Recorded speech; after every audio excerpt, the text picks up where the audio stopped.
Mm. How are we gonna start this? Yeah, how are we gonna start this bitch? Oh boy. Is it just gonna be us saying iterations of morb, like as a verb? Isn't that too predictable? Wouldn't it be funny if we just didn't say the word Morbius the entire episode? I couldn't do it, but it'd be funny. We could be vampires. Bleh. Yeah, I like vampires. What We Do in the Shadows crew. Oh God, good movie. Who is who? I'm Want to Peter. suck your blood. Bleh, bleh, bleh. I'll just be Nosferatu. Your Nosferatu. I am the Taika Waititi character. That was you in the movie. Connor said I was Peter. He said that was me. Is that He's the one locked in the tomb. that comes out every yeah. Comes out every however many years. And we all died laughing in the scene where he's like walking in the window, just lurking around. They're like, "That's so Seth." Seth, real quick before we start, we need to decide which flavors we want. Okay. Welcome to Flavor Town. There's a watermelon, 2 strawberries, a blueberry, 2 original. So each get a strawberry. Let's settle that right now. Get an original. They got pussy flavor. Thank you. Oh, thank you. Coconut dick. The coconut's pretty subtle on that one. I miss original. Why'd they have to add? He died. He died. Oh God, he really died this time. That was a rough one. You know, watermelon or blueberry? What are you feeling? I'm okay with either one. I don't know. What's your favorite fruit? Strawberry, pineapple, Okay. orange, Okay. And then blackberry, favorite flavor of Jolly Rancher. blue raspberry. I'll take watermelon then. I could have either one. Oh. Get your dongle out of here. My dongle. I'm putting it in my pocket so I don't forget it. The couch. Lucas, are you alive again? Have you revived? Yeah. Okay. I think we can just be vampires. You had me worried. Guess we could be vampires or Vampires. doctors. We could be Or doctors. We could be like Vampire doctor. spacemen. Ooh, yeah, astronauts or like cowboys. Cowboys. We could. I like doctor vampires. 30 cc's of blood stat. Get it over here. That's just something a doctor would say. He doesn't need 30 Morbius is a cc's of doctor blood. vampire. Do you know how much 30 cc's is? No, It's cubic so centimeters little. of blood. Yeah. Is it really? Yeah. Like an engine? A cubic centimeter is a milliliter. Ugh. I'm ready. What is he eating? Tillamook yogurt, you fool. Alright, let's be vampires. Read Let's a do it. room. Read a book. Alright. Wait to open that. Or you can open it now. I just didn't want you to open it in the 5 seconds.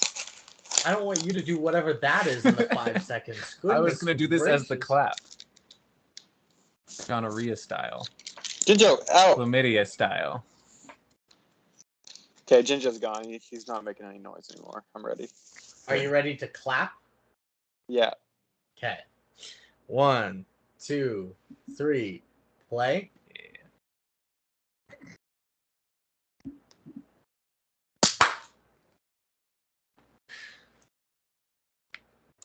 Bleh! We're vampires. Yeehaw! Any boys in this establishment seen any of these people biters?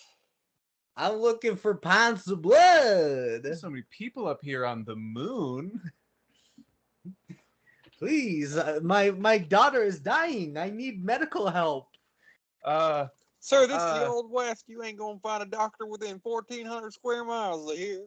I'm a doctor, and I'm here 14 square miles away. I only do and you things hear me. on the metric system. What is a mile? What is this accent? It's a southern vampire. It's what happens when the southern accent meets Czechoslovakia. You're doing the Jonah Hill, Woody Harrelson again. No, that's always the ends people's up- weed. Yeah, that's the same accent you were just doing. Play it back. Play back. You're wrong. I play it back in there when we pause it. I'm going to edit it in. And I'm wrong. I need the doctor. I'm the doctor 14 miles down the road. Help me, my child. No. We're going to have to amputate his head to save the baby. Amputate his head? Yeah. Amputate his head to save the rest of us because you're a scourge of the earth, I think. I am normal citizen. With terrifying fangs. I'm French millionaire. I pay you in cash. What big eyes you have. Grandma. You can't fool me. That's Morbius. Morbid. No, I'm Big Bad Wolf. Oh. Hook 'em, boys. That's all we needed.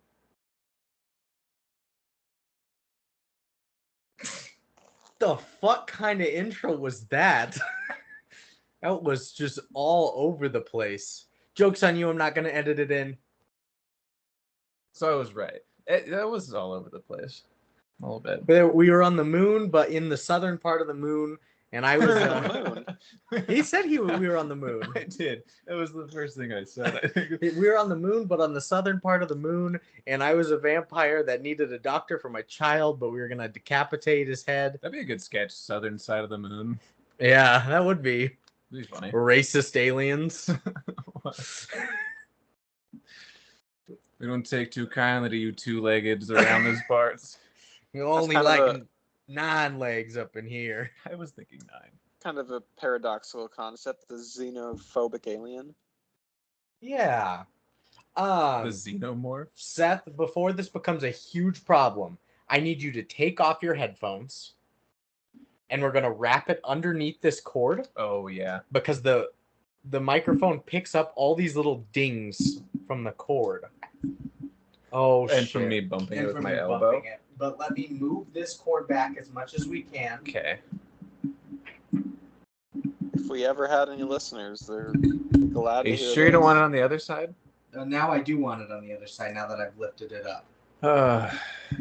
This This is is great. I'm glad this is going on camera. This is entertainment. This is what the people listen every week for. Every Monday at 1 a.m. People waking up really early or staying up kind of late. What if for I this. unplug you and then plug you back in over this? That's what we should have just done. Can you still hear Lucas? Yeah. Oh, I just hear him slurping yogurt. Yeah, but I hear him. perfect. Some Tillamook. Okay, we are in. You could obviously tell that this is the good, the bad, the movies from the intro. I'm Lucas. I'm Brandon. And Brandon's the dad. And I'm the dad. If he hadn't have mentioned the title there, I doubt you guys would have known what we were doing if you didn't read the title and you just started playing. Yeah, if you ignored that and the description and how we said we'd be doing Morbius last week. For the past 3 weeks. Yeah. You would have no idea. If you haven't picked up on any context clues. But we're doing Morbius. Because it's the Downtown Spookboys. Oh, Downtown yeah. Spookboys. We're kicking off our Spooktober month, ending, of course, in our grand giveaway. To make sure to reach out about that. Yep. Of course. I don't know how to sign up for that, but it's going to be great. Yeah, how are we signing up for that? Just reach out. Huh? What did he say? I cut out. Just reach out. Every voice message anchor gets one submission into the giveaway. Put your name in a big fucking hat. And I'm talking huge. Like 2 men. Like a vampire hat. Like a vampire. Vampires don't wear hats. They canonically wear huge hats. To To block the sun. I've got questions for you guys. Those are called Pamela hats. How cute is that? That's super cute. Yeah. I got questions for you guys. Do you like does. Arfegunto? Yeah, some Arfeguntas for us. Great quiplash name for him one time. Arfegunto. Yeah. Sounds good. Questions for you guys. 1, do you like Marvel movies? No. Lucas? Emphatically no. My other question is Scorsese style. My other question is, do you like Power Rangers? No. You said that on the bracket. Me neither. Well, if you answered yes to either of those questions, I've got a movie for you. Because this week on the good, the bad, and the movies, we watched Morbius. which originally I Morbius. I didn't know. Did you know Lucas actually started the movie thing? Yeah. Yeah, because I would go, and this is the good, the bad, and the movies, and he would go, movies, Like right as an after echo? me. Yeah. That's cool. So that's where it started. Nice. Give a round of applause to Lucas. I want Seth to have the credit. Good job, Seth. I don't like the credit. I will take the credit, and I'm the dad.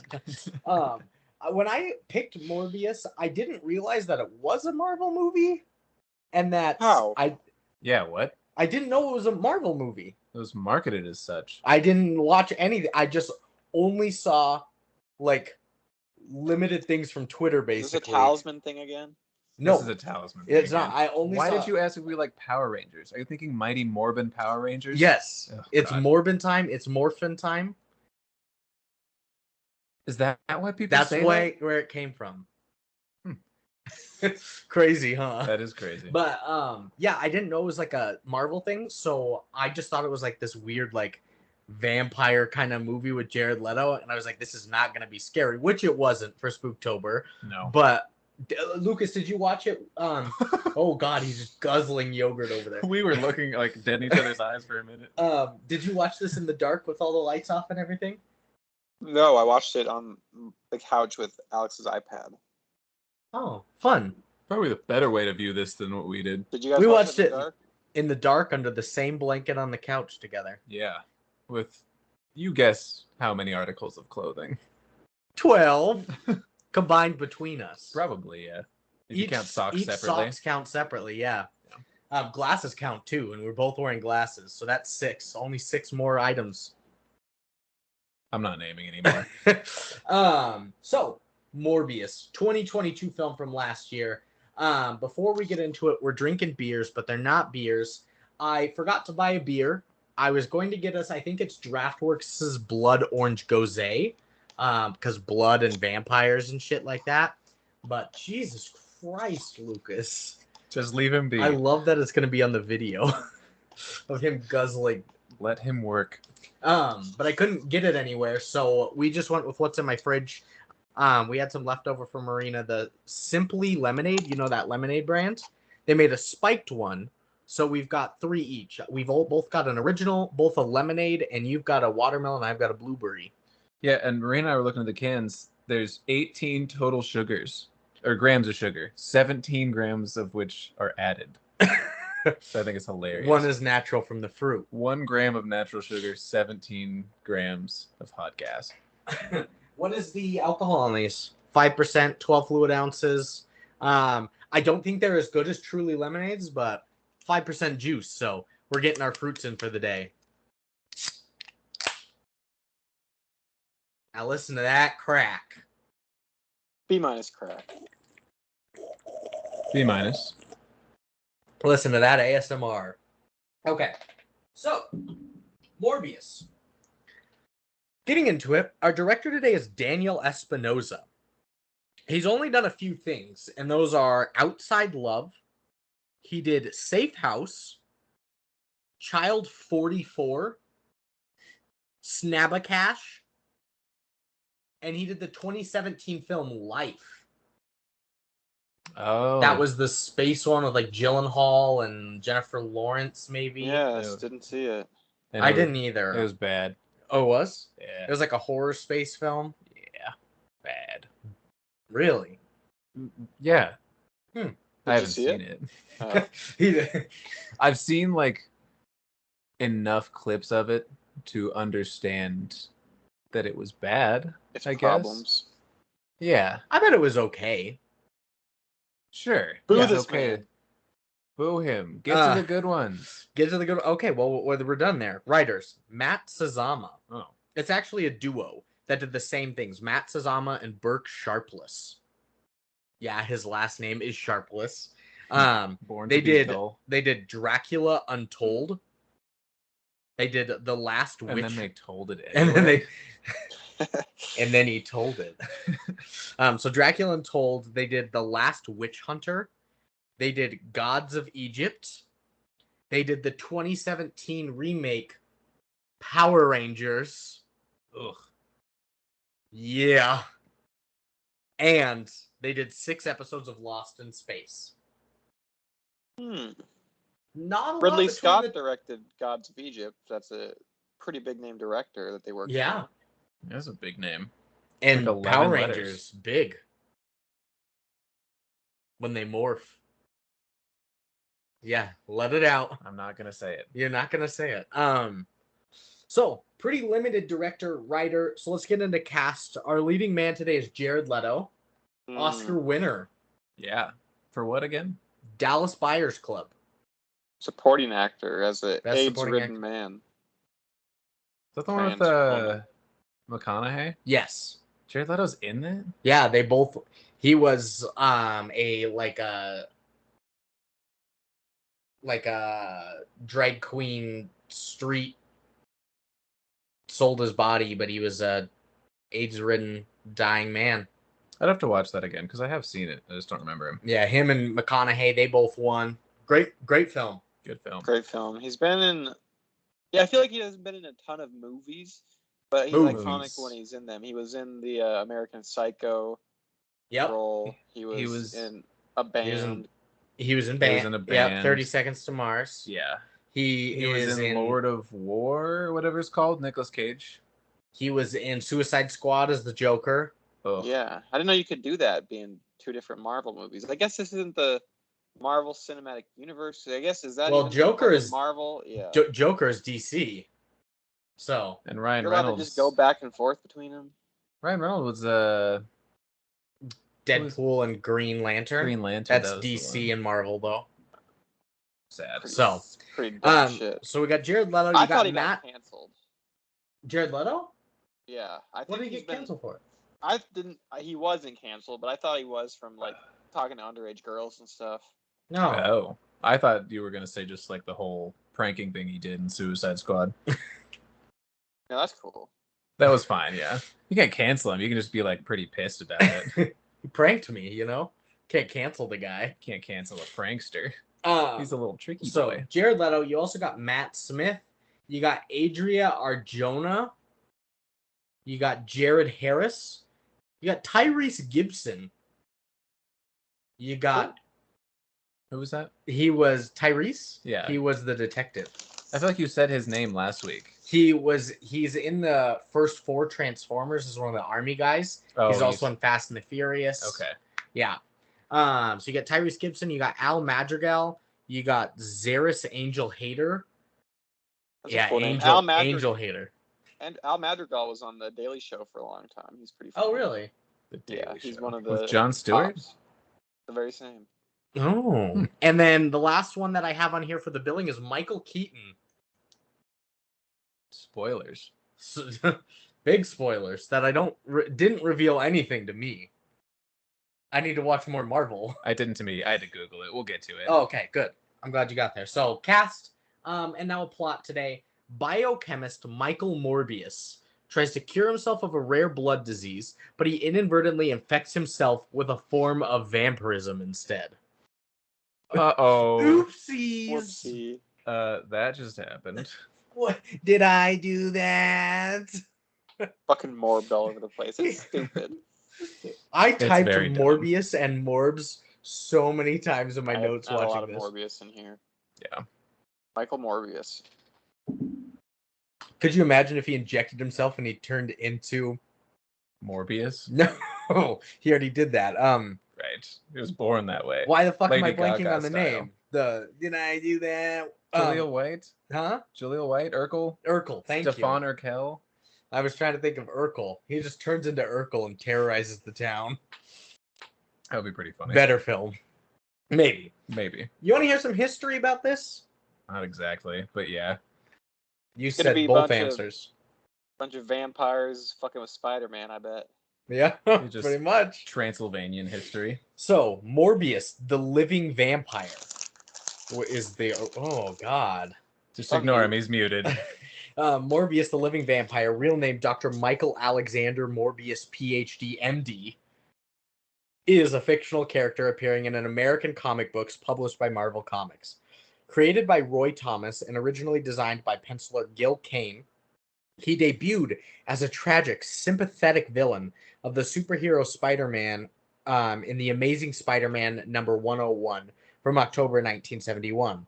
For years, Morbius frequently clashed with Spider-Man and other superheroes while occasionally regaining his reason and helping those he regarded as allies. The 92 Marvel Comics Rise of the Midnight Suns crossover event then revived and revised several horror-themed Marvel characters in order to present them as lead protagonists in new titles. The event launched the horror-themed the event launched the new series Morbius the Living Vampire Volume 1, which ran from 92 to 95 and now presented the title character as a lethal anti-hero and vigilante. So this adaptation is a 2022 American superhero film based on Marvel Comics character of the same name, produced by Columbia Pictures in association with Marvel, not Marbles. Distributed by Sony Pictures Releasing. It is the third film in the Sony's Spider-Man universe. There were several attempts to bring Morbius to the big screen since 1998, including joining the Blade franchise and having a solo film produced by Artisan Entertainment, neither of which ever came to fruition. After announcing plans for a new shared universe of films inspired by Spider-Man related characters, beginning with Venom in 2018, Sony began developing a film based on Morbius. Sazama and Chartless had written the script by November of 2017, and Leto and Espinosa officially joined in June of 2018. Morb. He has a lot of history, does Michael Morbius, MD. Dr. Michael Alexander Morbius, PhD, MD. That's part of the problem. With these types of movies is they're so steeped in goofy history that a lot of expected of you, I think, is coming into these movies. And I think for us three guys who aren't particularly huge Marvel guys, we're kind of just sitting here like, what the fuck? Yeah. Oh, yeah. Yeah. We're kind of just lost in it. And yeah, I guess we're just watching Morbius on a couch under a blanket together. Like, yeah. It's a real Sophie's choice. Sophie's between what? Watching the movie or looking into each other's eyes. I was gonna say it was a transient film. Oh, okay. Of sorts, because we kind of just passed through it without experiencing anything. Sure. So I guess we were the transient ones. Okay. I love being transient. Same. That's been a long year and a half. I can't believe it, but we're already to budget, guys. Yeah, I guess we just don't have much to say about this movie. So, if you're morbing the books, you better not morb it. So let's play a game. Let's morb a game called Guess That Morbid. Norbit. What morb are we guessing today, Morb? You morb. Guess That Morb is a property of The Good, the Bad, and the Movies. A morb. We've copyrighted it. Morb. We've morbed here. We've morbed now. We'll morb everywhere. We definitely wouldn't be allowed to do that. No, we wouldn't. Twitter owned Morb probably. Morb number 1. What are you thinking budget is today? I'm gonna guess a number here that is gonna be $65 million. Okay. Ooh. Okay. Do you want me to guess? Yeah, I would like you to morb, please. God, I have to say $90 Morbian dollars. There you go, good one. That didn't feel good. No, it didn't, but I appreciate it. $75 Morbian dollars. Okay, I was really hoping. I don't know for whose sake, but I was hoping it would have cost more than Little Nicky for some reason. So I went to 90 million. It didn't. It did not. Barometer. A Marvel movie. Just guessing what costs more or less than Little Nicky. I'm surprised more or less. Oh my god, I'm surprised every time. I'm trying. It's not me this time. For once, I'm not the one. A freaking Marvel movie oversaturating costs a joke. less than Little Nicky. Yeah. Marvel. Jesus. Yeah. You said Marvel on purpose. I know I did. Yeah. No, and then I was emphasizing Marvel. What do we think this made? We gotta stop. What do we think this made opening weekend? $70 million. Oh, opening weekend. I'm gonna say $30 million. That would have been like the biggest opening weekend. One of them. 30 million, okay? This is tough. Because I don't know anything. It's hard. Use your echolocation, it'll help you. It's hard to be like an idiot in like regular life, just guessing at things. 42 million. One of you guys is so close. It's 39 million. It's sad. Although Lucas was still pretty close too. He was very close. 39 million opening weekend. How much do we think this made US and Canada? Total. 120 million. 120 million. Total? Total. I think Lucas just fucking died over there. 155. 120 and 155. 73.9. Shit. Did not break even Hard in the fall US off. and Canada. But worldwide, Mr. Worldwide. Oh, okay. Pitbull's contributions. $140 million. Okay. $141 million. 163.9. Should have gone 155 again. Morbs. So really popular worldwide. Morb. Vivo. So it more than doubled its profit outside the US and Canada. Mm-hmm. That's crazy. Usually these Marvel are like a bigger hit, I feel like, though, than 70 million domestic and 180 million worldwide or whatever. 100%. Yeah. Especially coming after all of the Avengers series, like maybe pre-Avengers, it wasn't quite as big, but I think there's been a sense of deflation after the Endgame hype. Endgame, Infinity War, whatnot. Yeah. Yeah. And this is coming from a guy who despises Marvel and has taken long strides to avoid anything Marvel related for long stretches of time. Yeah. I mean, What is your guys' history with it? I was literally just about to say mine.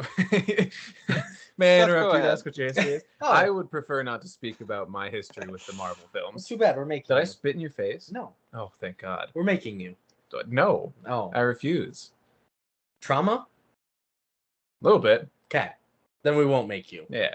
But that is the best way to get over PTSD sometimes is trauma exposure-based therapy. Watching Marvel movies. I have seen my fair share. Date back to the original Spider-Mans and whatnot, obviously.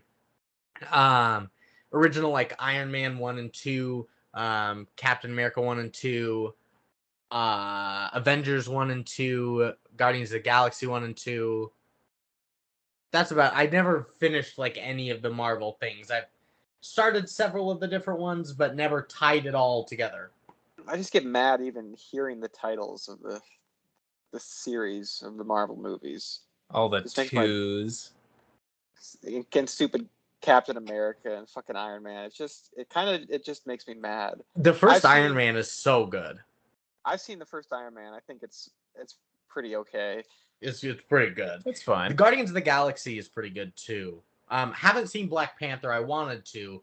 I've heard that one's amazing. You're not allowed. Oh yeah, can't. It's because you're racist. Yeah. No, I'm elitist. Bad racist. I'm elitist. Same thing. I randomly saw Captain Marvel, which blew. That was I think terrible. I saw the first Avengers in high school, which sucked. I don't like these boys and their games.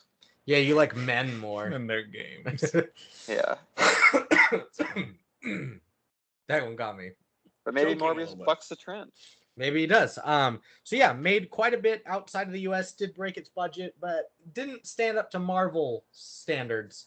It is tagline time. We got 2 with a third add-in. Do I have to say the word? Yes. Okay. First number 1 tagline. The line between hero and villain will be broken. Okay. Which is great because I've been waiting for a piece of media to tackle that. Second one. Yes. A new Marvel legend arrives. I hate that very Bad. much. So That's bad. a terrible tagline.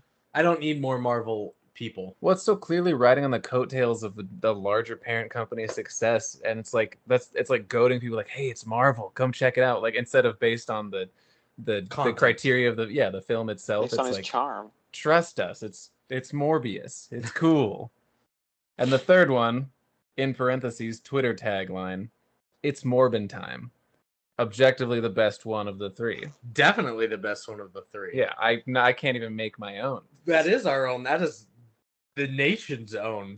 We've created that as a being of three beings that are on Twitter. Beans. You two on Twitter way more than I am as well. I'm on Twitter too much. I'm on Twitter the right amount. I'm on Twitter not enough, probably. So it all evens out. My trigger fingers turn to Twitter fingers. You're just retweeting everything you see. I am a lot because it's getting more and more morb hectic and like targeted towards your deranged. Yeah. Every tweet I retweet, my timeline gets more deranged, so I just keep doing it. I love it. And I like every one of them that comes up too. I'm ruining his feed now. Not because I see Seth Tigner retweeted, but I read it first and then I like it. I'm like, God damn it, Seth retweeted that. Yeah. And I was like, I was gonna send that to him, and now I can't. I'm a lot of 9/11 content. There's a good amount. Yeah. 1 to 2% maybe, which is a lot. 2% of all the content I like on Twitter is 9/11. That's a lot of content. Yeah. A lot of Adam Levine stuff lately. This will be a week after the Adam Levine stuff, but yeah, it'll be gone by then. On that. Marina saw a tweet or an Instagram post from Adam Devine where it was like, just to make it clear, I'm with my girlfriend in I don't know, Barbados or whatever. I am not Adam Levine. Yeah. I am not Adam Levine. The workaholics, perfect guy. Yeah. That's funny. Taking some flack. He probably got so many hated tweets, which Marina and I were like, well, maybe that's why Maroon 5 canceled their concert here at the Metro that we had tickets to. Could be. I mean, if it all ends up with the downfall of Maroon 5, then I'm all for this episode. Songs about Jane? Their old stuff was good. Was it? Yes. Yeah. Harder to Breathe? Great song. It Won't Be Soon Before Long. That whole album was fine, actually. Must Get Out? I mean, they weren't as good as Coldplay, and Coldplay themselves has kind of ruined their own image. And Coldplay kind of sucked. Well, I won't agree with that. I'm on both of your sides here. Coldplay and somehow neither rocks. of our sides. Maroon 5 early stuff rocked as well. Clocks, Viva La Vida, Yellow, Fix You, Yellow, Sparks. No, Maroon 5 is death to culture. I'm not saying they're the best band of all time. I just think you're like going way too far on the other end. Like, they're not the best. I don't even like them all that much, but like, to say that they've ruined culture is a little bit too far, right? Like, they got an example of that sort of the end of culture as we knew it. I think they're an example. End of culture. No, they're an example of being ruined by the culture. They started off as a successful like pop rock band, and then like, they got popular. They had to transform, probably due to label pressures, into whatever the bullshit is for the last 10 years they've been doing. They didn't suck at the. All right, whatever. Agree to disagree about Maroon 5. I like of both all of things. I like both of your things. Early stuff on both of them is amazing. Brandon, this is between me and Lucas. I don't know why you thought you could just interrupt. Because I like both bands. Do you? Because I will try to morb you. Boo. Boo, indeed. What's a better song if you put? I don't even know what that song was. Fix You by Coldplay with Morb instead, so Morb You, or She Will Be Loved, but She Will Be Morbed by Maroon 5. Why do we have to do it? Why are you guys say it's not the end of culture? Come on. Morbius might be the end of culture. It's because of the illusion of choice that's happening right now. Well, there is no choice because you morb either way in Brandon's world, and I don't appreciate that. There is no exit from the Morbius. I don't want to morb anymore. What the fuck are we talking about? How did we get 9/11? What? And then Twitter, and then this, and then Twitter, and... All right. We got the taglines. We don't need to make our own. Can we all agree that the worst part of culture is Marvel movies then? No. God damn it. I thought we were going to agree on something. No. The worst part of culture is racism. Why would we have a podcast if we all just agreed on everything? That's true. Go listen to Drop Dead Fred or Cat in the Hat or Space Chimps if you want one where we really don't agree on anything. Yeah, racism's the worst part. Racism probably, and then Marvel. Yeah, and then sexism. and then new Maroon 5 Crimes stuff. against children. Yeah. So Brandon's below that. Racism, Marvel, sexism, Brandon. Crimes against children. No, that's the same thing. Oh, okay. And then new Marvel And then new Maroon 5 music. Sure. Okay. Good. Got that. Good. We got that. Yeah, we can agree on something here. I don't know why I agreed. I'm being thrown under the bus here. It's facts time. It's more facts. More that we can't do a no factatu. Oh. Or factulas. Oh. Those are pretty good. I was just trying to do something with Morbius. I was like, the title doesn't. Of course you were. The title doesn't give us anything to Faxius. So I was like, nope, that does. But Factula does do a little better than Nos Faxatu. I did like that though. That it was my Vampire inspiration, facts. my muse. I think we should do Factula. That's pretty good. Okay, cooking with my factula. Ooh, now I don't like it. Flipping with my Factula. He's right. All right.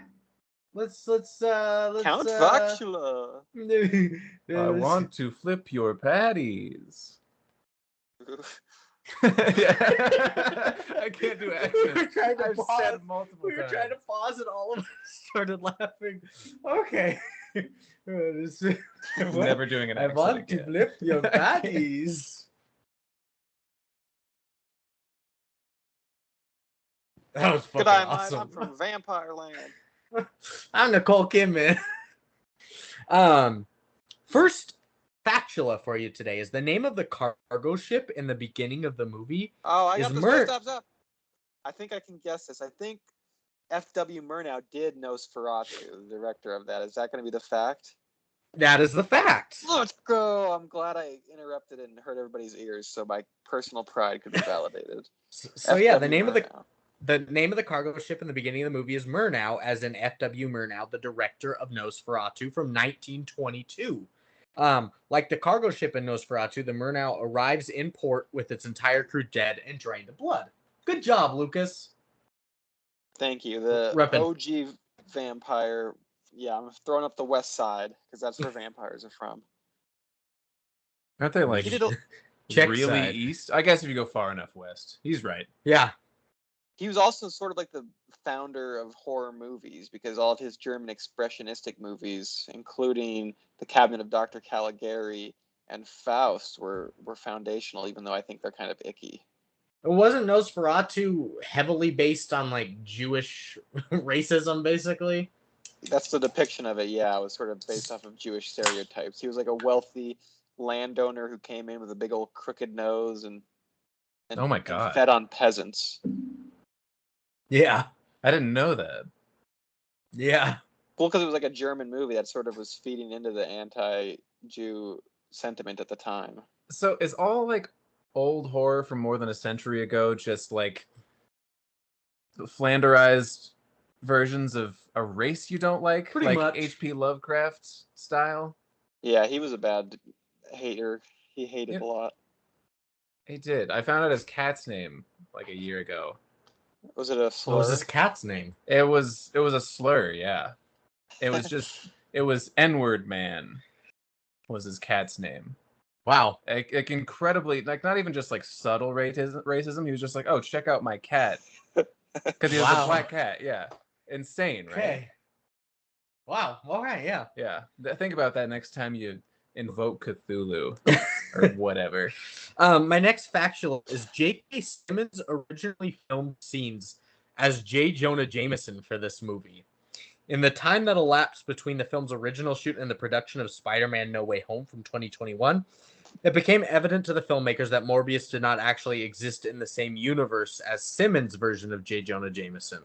As a result, J.K. Simmons scenes were removed from the film. Thank God. Oscar winner, UM graduate. Another Oscar winner, UM graduate, yeah, with an opera degree. Yeah. I'm just glad. I like J.K. Simmons. I don't want his good name tarnished like Anthony Hopkins was in Transformers. Sure, that's very fair. That was gassy. Another Oscar winner. Don't worry about it. Next factula. In the subway scene, several ads and posters are seen in the background with the names Thomas and Kane, a nod to Roy Thomas and Gil Kane, who are the creators of Morbius, the comic. Oh, sure. I was wondering about that. I saw those names. Next one. There's a lot of just posters and paintings hanging out, like everywhere. No wall was ever empty except for that one. Was Stan Lee's ass anywhere in this movie? Yeah, he was underground in the background. He was amidst all the black as they fell like crazy. Really? They just threw his body in Yeah, there. just buried. Morbius? Oh. Did you see? Luke's finger looked long as hell from that angle just now. You see that? Damn, that's a long finger. Fuck. He could phone home any day, if you know what I mean. He knows how to work the angles to make things longer. I don't know what I mean. Next one. My dick pics are massive. Do you get it now? Right. I get it. He doesn't get it. You need to explain more. Just looks like I have a 42-inch penis when I send out nudes of myself. 42 inches. And how many are you sending out? 3.5 feet worth of penis. Not enough. We have to go beyond. Okay. What's you the want next to know the fact? next fact? Yeah. Lucas's dick pics are 42 inches. Oh. No, the film's director, Daniel Espinosa, directed the sci-fi film Life, which was rumored to be a predecessor to Venom in 2018. It was rumored to be? That makes sense. Rumored. I didn't find confirmed or not, though. So Stupid. Take it as you will. Yeah, stupid. Next, at the beginning of the film where Dr. Nicholas tells Michael he should use his talent and smarts, he mentions a school for gifted children in New York. And this is a reference to the X-Men, whose school for gifted youngsters is in upstate New York. Isn't that also Marvel? X-Men? Yeah. Are they? It's Marvel. Why would you not? Okay. I don't know. It's all I hate these fucking stupid Easter eggs, and it's like 40% of the movie. It's just callbacks to Morbid shit I don't know. The only people Michael Keaton shows up and we're like, who the fuck is he? And he's like, I'm fucking whoop-de-woo. And we're like, oh, wow. Oh, that's awesome. That was exactly what I was thinking. Because it was cooler to me that it was Michael Keaton, because I was like, oh, this is how the ambiguous ending of Birdman plays out. This is what happened to him. Birdman. He got rifted to a different universe. Yeah, I'm just going to say it now. Looked up, his name's like Adrian Toomes. As they said, Adrian Toomes is like some guy that appeared in a cell because the universe shifted over. Sure. Which probably means they're going to put J.K. Simmons in the next movie because now he fits appropriately in the Marvel universe, whatever. Fucking, I don't know. Anyway, he's the Vulture, is the character that I looked up. I did not look up any of his powers or why he's able to like phase and shift through time and space, but the Vulture's his character. So that is actually a subtle homage to Michael Keaton's other picture, Birdman, which is probably now in the Marvel universe. Oh, fuck. So That's his your third favorite time movie. playing a bird-based superhero? Yep. After Batman? Yep. Yeah. I think 2 was probably enough. And 2, the point was that it was like he was another bird. Yeah. Exactly. Kind of reminds me of the ending of Split. Now that we're already on this, if you watched Split, I did. Where I didn't, but I know the ending. The James McAvoy, where he's all crazy and whatnot. And he breaks out. He finds that she suffers with the depression or something too, and cuts her arms or whatever. And so he's like, "I'm gonna spare your life. You're hurt like I am." And he leaves. And then it cuts to like a newscast and like Bruce Willis. It cuts to him like after credits, like him sitting in a diner, and he's like, "Looks like we've got work to do," or something. And I was like, what the fuck is this? I don't know. Because it's a trilogy with the glass. Yeah, I know. But I didn't know. That one, it was like kind of remarkable because it was like a surprise sequel at the time. Yes, correct. And that was at least something, even if it was bad. Who is Adrian Toomes? That's the Vulture. It's one of those. There's some Marvel movies that come out and then they introduce at the end credits like a secret Spider-Man villain or Batman villain. Somebody's like, "Oh, finally my niche villain is gonna be on the big screen." But Morbius is already niche, and then it's a niche villain from a niche comic. No, there's like 4 or 5 people in the world that are like, "Oh my god, it's anti-hero comic side character." Yeah, he's not even an anti-hero. That's too much credit. That's what they've tried to make him to be. They did a terrible job. Okay, next spoilers. Factula. Car style. Jared Leto committed to capturing Michael Morbius's limping state and used crutches even off camera. He's kind of a method actor. This proved to be troublesome for the crew at times when the actor reportedly took 45-minute treks to the bathroom. Pushing in a wheelchair was a loophole solution around these delays. So they would just plop him down in a wheelchair and roll him over to the bathroom. Like Paul Pierce. There's a famous Daniel Day-Lewis story where he insisted everyone on my left foot carry him around and wheel him around in a wheelchair, and he broke his ribs by committing to the bit. These method actors be crazy, man. I saw a little YouTube video where it went over a couple actors that almost died because of their method acting. I thought Daniel Day-Lewis was one of them, and I know that Christian Bale was one that almost died. Christian Bale for Machinist. Yeah. Heath Ledger, obviously. He just straight up died. Yeah, he did. He did die. He died. Thanks, Brandon. And my last factual is a long one here. And it surrounds Twitter. So it's just what it is. This is why we're doing this here, is because of Twitter, basically. And all the memes. And Reddit and yeah. So, due to its lackluster box office performance and poor critical reception, Morbius inspired various internet memes. Polygon wrote that the film became kind of a collective internet hate watch, with fans sharing meme shit posts, which ironically praised it.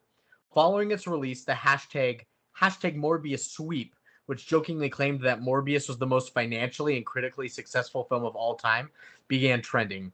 Claims included that the film became the first to sell over 1 trillion tickets and the first to make over $1 more billion, receiving an impossible 203% or higher approval ratings, and similarly impossible 142% audience rating from Rotten Tomatoes, and an edited screenshot of the Wikipedia page covering the highest grossing films, claiming Morbius had earned $352.9 trillion.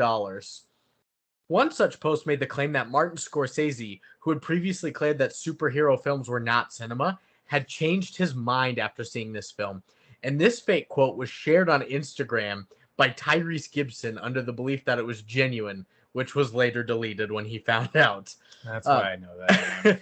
The film received a resurgence in internet memes following its release to video on demand, with many involving the fake catchphrase, "It's Morbin Time," a play on Power Rangers catchphrase, "It's Morphin Time."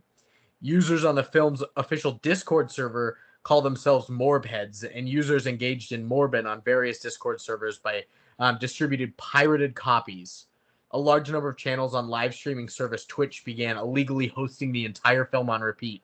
One channel, Morbius 24/7, was banned after acquiring thousands of followers watching Morbius all at once. Morbius piracy spread to other platforms, including Twitter, where the entire film was posted in a series of 52 2-minute long videos compressed into 30-second long videos, and the entire script copy and pasted into individual tweets. I remember that thread. On Tumblr, the entire film was compressed into a tiny GIF file and widely spread. Sony saw what happened, or what it appeared to be renewed interest in the film, and decided to re-release it into the theaters on June 2nd, 2022 because of all the love for it. However, the memes did not translate into box office success, as the film only made an average of $289 per theater, causing the media outlets to report the film had bombed a second time. That's gotta be it's a meme movie. It's not a real movie. It's a meme one. It is 100% Come a check meme. it out. What? My meme movie. This one's trying to be for the kiddos. No. Brandon's being ridiculed always. I am. Should we call our Discord members Morbheads? Yeah. Ironically, of course. Yeah. We need something better than that. They just usually call them assholes. We usually call them assholes, but yeah. Keeping their identity. Who are you people? Yeah. And one of you I'm upset. I was like the only one entirely out of the loop when you two like hadn't in to the strangers for the most part. I was like legitimately confused about the entire. Anyway, moving on from that. This is how I knew I was checked out for most of this last summer. Is I saw some of those like Morbius just broke the box office. It's past Avatar in sales, and I was just like, huh, good for him. I'm still not gonna watch it. Good for Morbius. I just went. I was like, I'm not paying attention to that, but good for you, Morbius. Like I was just like, oh, we're really going to hell now. This is the end of the world. Morbius is the number one. And the thing is like when my mom listens to this, she's gonna be like, I didn't even know Morbius was trending. She's not gonna know. She's not big on Twitter. She's not on Twitter. Good. Or TikTok. Good. Or Reddit or Tumblr. Those are the big four for what Morbius trended on. Still around. Yeah, Seth loves Tumblr. I used to, and then they got rid of the porn. Not that I was on there for the porn, but it's the principle of it, you know. I loved Yik Yak. There's still a little bit of porn. Okay, so that's the end here. So let's get into the movie. The Morbi. He didn't have to. But he said it first. I know, but I'm mad at you because you said it like 4 to 5 times more than Lucas has. Lucas has so many left. You know what's the worst thing though is we said in the Pokemon episode movie, probably to this point, More 3 than times as Morbius. many times as we've said Morbius, and that's the title of this fucking movie. Yeah, I'm sorry. We're sorry. We're still sorry about the Pokemon episode. Because like at least Drop Dead Fred had a lot of heated argument for it being long. True. The Transformers was just long. Transformers is just a long movie, but that's fine. The bracket was 64 movies in an award show. We knew that one was going to be long. And a baby. And I'm the dad of that baby. So yeah, let's get into the movie.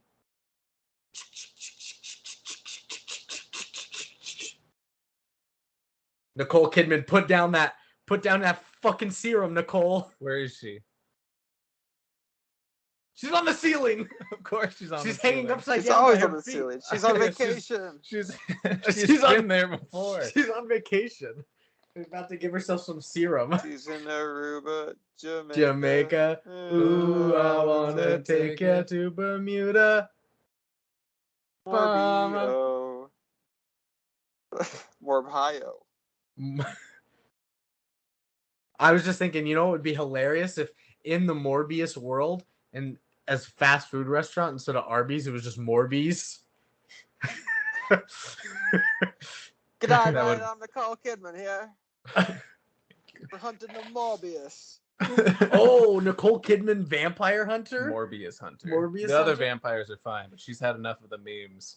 Jared Leto injects himself with the serum, and instead of turning into a vampire, he turns into Nicole Kidman. So Nicole Kidman was hunting herself the whole time. Yeah. That would be a plot twist. She pops out just... Ah! Have you ever seen Jared Leto and Nicole Kidman in the same room? I have not. I've never seen either of them. No, okay. I think they have at that Oscars that Jared Leto won. She was probably nominated for something that year. Best movie. She got the award. Or the Golden Globes. He won there, and she won for Big Little Lies. So they were there at the same time. Fuck. Debunked. We debunked it. Debunked. I guess she's on vacation as a vampire hunter. Damn. Taking a break.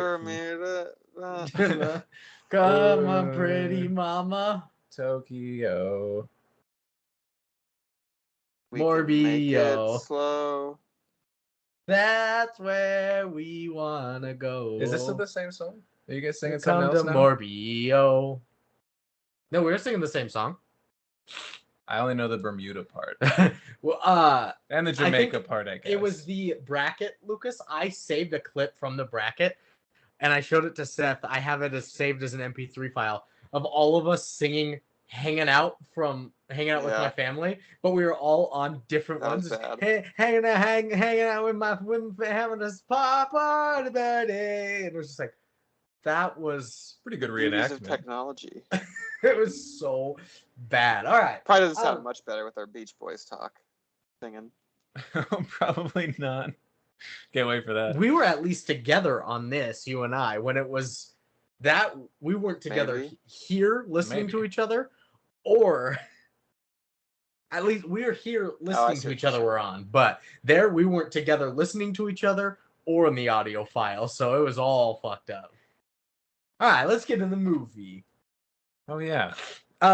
My first note here is the intro Morbius. Title screens where it was like little V's of color that go, and it was like whatever presents, and then it said Marvel. Seth made me rewind twice because presents turns into Marvel, the last word there, and it looked like it turns the MV from Marvel, the 2 letters, the R take over presents, or the RV takes over presents, and it looked like perverts. Oh, nice. Just for a split second. He's like, did you see that? I was like, oh, how it was like a big conspiracy. I was like, do you see it now? I was like how the words change? He's like, no, rewind. Watch the like words. How they used to have the sex written in the stars of The Lion King in 1994. Yeah, or the box art of Little Mermaid with has the a penis. penis. Yeah. Yeah, so he's like pervert. So you open in Costa Rica with a helicopter carrying something, like a big old cage. And Jared Leto and a crew come out of the helicopter to set a trap outside a cave to catch vampire bats. And I put, why is he already so mysterious and using crutches? I didn't know any of his backstory. I didn't read the comics. I didn't know he was a villain. He was related to fucking anything. This is like the issue with having an origin movie for a guy nobody fucking knows who he is. And nobody cares about. Who is he? But you have to do origin movies after... It's Slugworth. It's not... I guess... I don't know. I don't know what he did this whole scene, to be honest with you. I don't know what the fuck any of that was. He called his brother bats or some shit? Yeah. He cuts his hand in front of this with laser cage. A dull-ass blade, and all these vampire bats come flying at him while everyone else wants to get the fuck out of there. Yeah. And he holds his bloody hand up, and they all just fly around him, and I guess he caught a bunch of those bats in his cage. I don't know. I thought the plan was they come through the cage, and they're like, oh shit, we're trapped bats now. But they go around and like attack the dudes that brought him there? Yeah. Well, they caught some bats, I guess. And then we're kicked to one of my least favorite bits of screenwriting when you go 25 years earlier. So in Greece. We get like a cool scene, and then we get immediately transported back to a whole new different scene. We're like, I want to see more of the cool shit. Even though it wasn't that cool, but I'm tired of these little crippled kids already. Yeah. Did it need to be in Greece? I assume that's part of the comics or whatever. Sure. Ask a nerd. I don't know, man. So 25 years earlier, little Morbs is in a children's hospital with a terminal illness. Don't call him little Morbs. That's what I wrote down. And that's funny. We paused for a second because Seth and I started talking to each other about Spider-Man and the whole universe, and how all the heroes and the villains are basically who they are because of failed science experiments in the Marvel universe. Like Spider-Man with the spider, Green Goblin, you got the Sandman, you got the Lizard, you got Dr. Who's the Lizard? He's the Lizard from Spider-Man, the Amazing Spider-Man episode 1. Isn't his name like Crocodile or something? No, he's the Lizard. What? There's the Lizard. Stupid. A little bit. I only brought it Captain America's a science experiment. The Lizard? Well, yeah. Yeah. I promise. I had just brought it up because it was a very part man. Yeah, he is a man that turns into a lizard. Yeah. What aren't you understanding about the Lizard? It's such a banal fucking villain, the Lizard. There's also the Rhinoceros. There's also Scorpio. I think his name is just Scorpion. It is just Scorpion. Yeah. What about the Penguin? Was he a science experiment? That's DC. That's not Marvel. But he was a guy that just like thought he was really ugly, and he was like, "Oh, I must be a penguin. There's no way I'm a human. I'm gonna be a penguin, and I'm also gonna be a mob boss." Yeah. I was gonna say he just loves gambling, and I brought up the Spider-Man thing because it's such a common trope for a doctor that's trying to cure himself and does experiments on himself to like get better with this disease that's not specified and also unheard of. And once again, and that no other doctor in the world can even Lizard, guess that. Doc Ock, that's why that came up. Is because I was bringing that shit up. All those three are prime examples. Yeah, there's one example I'm missing, but everybody knows the gist of it. Yeah. So after that, we get back in, and I put, damn, little Morb's roommate just died in front of him. He's just talking to little Milo. His name's actually Lucian, but he calls everyone Milo because they all die on him so quick he doesn't care to remember their names or something. Little morbid. Yeah. Ooh, nice. And good Morb. Yeah. Good Morb. So little Lucian just dies in front of him, and he's like, nurse? No nurse comes. No, so he's like, they're asleep. They're on vacation. I got this in my... Nicole Kidman's on vacation, so she can't come help. So he just takes matters into own hands, opens up the little... whatever it was. You're the doctor. You should know what this machine is. The blood machine. The blood machine. He opens up the remote panel. Takes apart a ballpoint pen and sticks a spring in there. Well, he took a piece of metal out and then put that in, I assume, as a conductor of sorts. Yeah. And it saved Milo. But the dean catches him in the act and expels him from the hospital. No, he's a gifted child, so he's gonna make him become a doctor. So he gets expelled. So 25 years later. Doesn't he get jumped?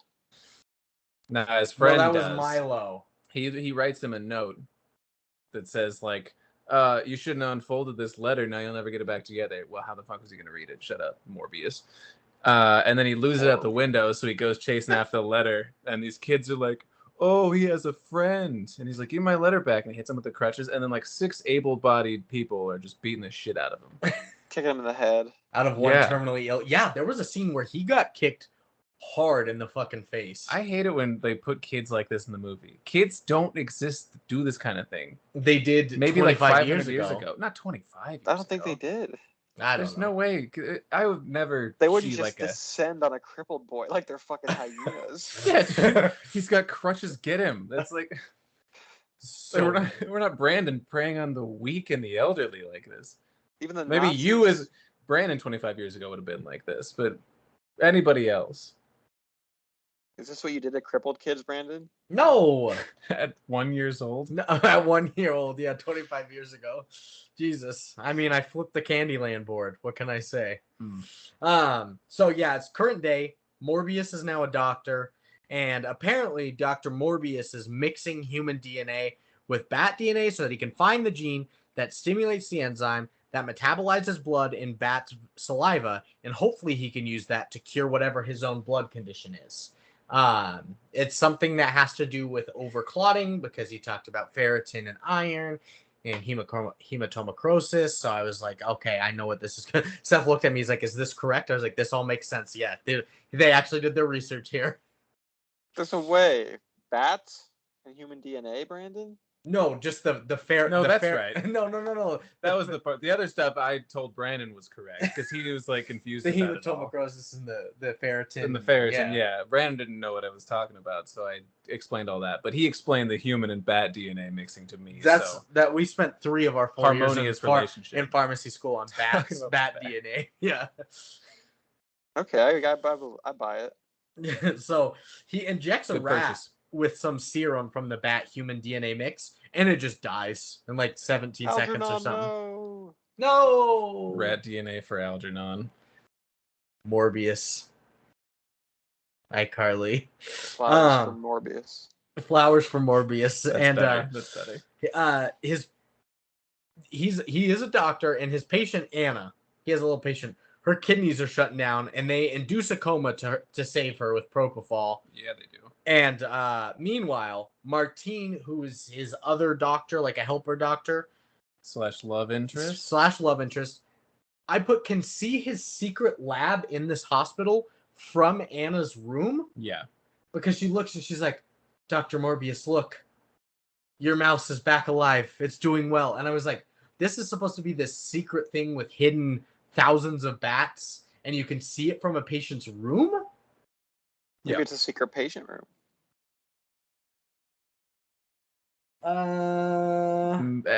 That's the best explanation I've heard. I guess it's true, but why would you have a secret patient? She can't afford purposes for more to cap the insurance. He's just a really nice guy. Ostensibly. So yeah, that's true. Yeah. Ostensibly. So this mouse lives, so we know the serum's doing something right. Morbius visits who I'm guessing was Milo, who it is, and they talk about how they will never find love together on the street. They're both like pretty crippled guys. I'm like, all right, man, let's go take a walk. I thought that was funny. You said that too. That's probably the last thing on earth he wants to do.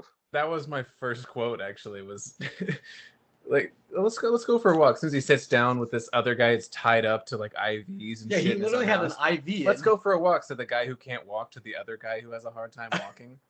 What do you mean? And then he even made a joke to it while they were walking together. It was like, oh, if you keep making fun of me, I'm going to slowly hobble in the other direction. Like, why the fuck are you out here in this crowded street in the first place if it's this difficult and you have to keep making jokes about it? They always say they're very on the verge of death, too. They do. Like, they could die at any moment. I honestly, though, if I was in that situation, I'd be making jokes about me dying all the time. So that I can give him a pass there, I guess. Sure, the walking thing is inexcusable. inexcusable. Yeah. So I put, they talk about how they'll never find love. Oh, and also how we found a cure for their disease. Maybe more important. You should have let off with that, but yeah. And you didn't have to walk. They didn't have to walk, but then my next one is Martina's hooking up with Michael. Oh no. Well, she is. Maybe. We don't know that. We don't know that. I mean, there's a love interest, but she's hooking up Michael to monitors. Not hooking up with Michael. She's hooking him up to monitors. Quite the Freudian slip. I know, right? On a boat in like Panama or something. It was like a international waters, Eastern. Oh yeah, because Milo is rich for some untold reason, and he bought them the boat. Correct. And 8 mercenaries. And so she's hooking him up, injects him with the successful serum into his spine. Seth freaked out at that. Oh god, it's just the noise it made, like puncturing the vertebrae was. Are you fine? It was really yeah. Actually, probably not going to say that on air, but had a little time. Do you get queasy with these kind of scenes, Lucas? Nah, I get fascinated by it. He gets torqued, morbed. He gets morbed by it. I get you. And morbs for your pleasure. Usually I'm fine, but something about oh my god. That's good. I like it. For your pleasure, huh? So after she injects him, Jared Little looks very cachectic. Starts to I don't know what that means. You said that. Cachectic is like a cancer patient, basically, where they're really skinny and frail and like just kind of bent over, like on their last legs. Like emaciated. Yes. Good word. Yeah, not. You're not gonna give me a good word. Bad word. What's the opposite of clapping? You just frown at me. Titty twister. Hurt him. Get him. Yeah, like you can't hear you can always hear the claps. With titty twister, just me, just. Fuck! Is that the noise you would make if I did I'd that? Scream. Yeah, it would hurt. I've never done that in my life to anybody. I'm not gonna do it now. It's you never weird. titty twisted? No, man. I have I guess this is going on air. I have very sensitive nipples. Like very like ticklish. So I don't like when people do it to me, and I'm not gonna, reciprocate that. Treat others as you'd like to be treated. I don't want to be titty twisted, so I'm not gonna do it to anybody else. Okay. That's fair. That's gonna be one. That's what Mr. Christ taught. That would be one of my maybe things in the bio Christ. of this episode. Is like, is Morbius a hero? Are Seth's nipples sensitive? And how many times did they say morb? Tune in this week. The answer is obviously yes to the sensitive nipples. Yeah, it's all 3 really. Probably. How many times did they say morb? Yes. Twister. Really? You love it? Love? I've never even been in a fight. You don't fight. You just do it to clown your friends. Hey, Kevin, and you twist him up, and he goes, ah! I've never done it. I don't get it. I just don't get it. I like picturing myself as a child. Like why would I ever do that? I kind of forgot about titty twisters, to be honest. I remember like noogies and wedgies and wet willies of all like the kid things, but I forgot about titty twisters. Purple nipples are also known as. Or snake skin, nipples. Where you twist their. I never did any of this shit, man. I just hung out. Did your family whip each other with red vines? What? No. Yeah, we would do that. We watched movies. Watched Space Chimps. My family would whip each other with red vines. Slap the arm a little bit and then take a half-eaten red vine and just whack the shit out of it and watch it welt. That's abuse. Yeah, what the fuck? It was reciprocated abuse, so it's fine. They would welt you as a child? And we would welt them. An eye for an eye. Is it too late to call Child Protective Services? It's a little late. Did you ever stick your tongue into a 9-volt battery and it no, I did not ever stick my tongue into a battery. A D battery where it sucks it in. Yeah. No, I'm not. Into the little end part and it sucks it right up in. Your tongue gets sucked up into it. Don't put your tongue in shit like that. Yeah, I did that many times. On the behest of your parents, why'd you bring that up? My dad had us do it. He was like, check this out. Yeah. As a punishment? No, just for fun. Just show him something cool. I can't say that I didn't do my fair share of weird battery things. Or I'll whip you with the candy. I'm certain my dad had we me do weird shit. We weren't threatened by the candy whip. We chose to get whipped by the candy. We also chose to stick our tongues in the battery.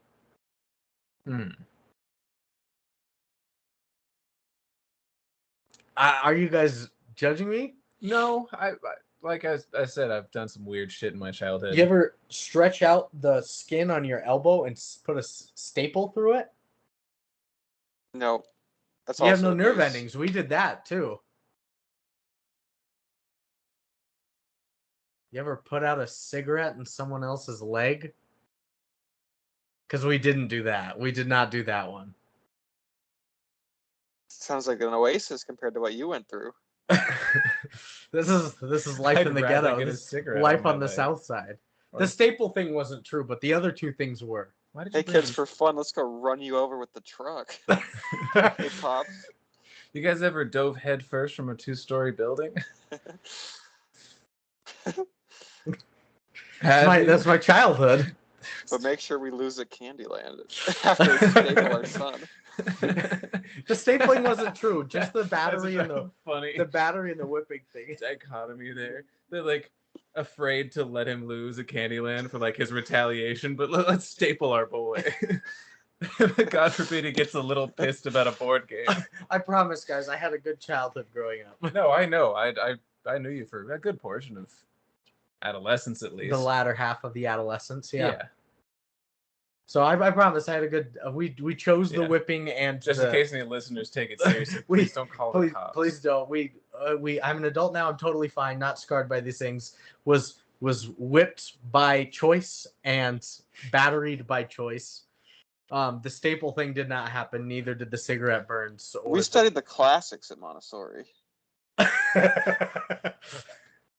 He was studying classics. I was getting whipped. Yeah. Snake bites. Snake. Yeah.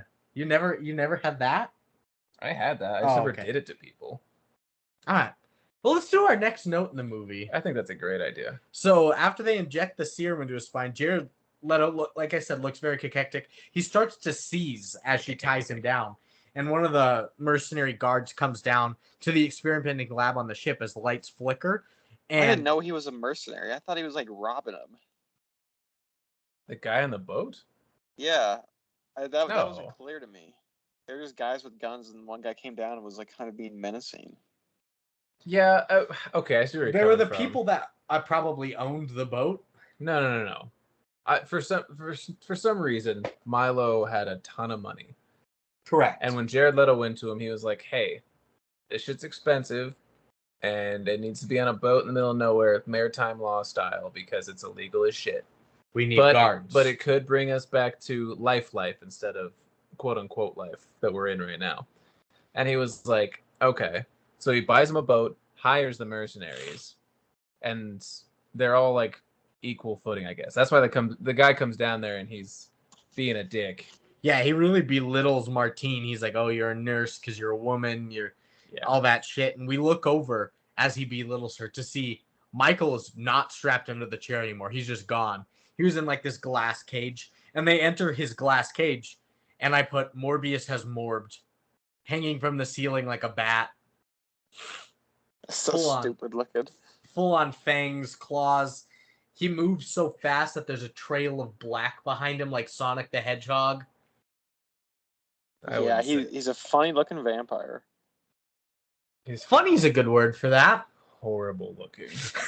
That's a better word. Horrible. He didn't look like Sonic, because Sonic at least has like a modicum of respect from the community, I would say. The Sonic before they reanimated the Sonic in the live action. That looks better than what they were doing with this smoke without mirrors. Well, yeah, so he's morbed. He kills the one guy, and then he goes on a rampage, killing all the guards with his super speed, slow-mo abilities, super strength, razor-sharp claws and teeth.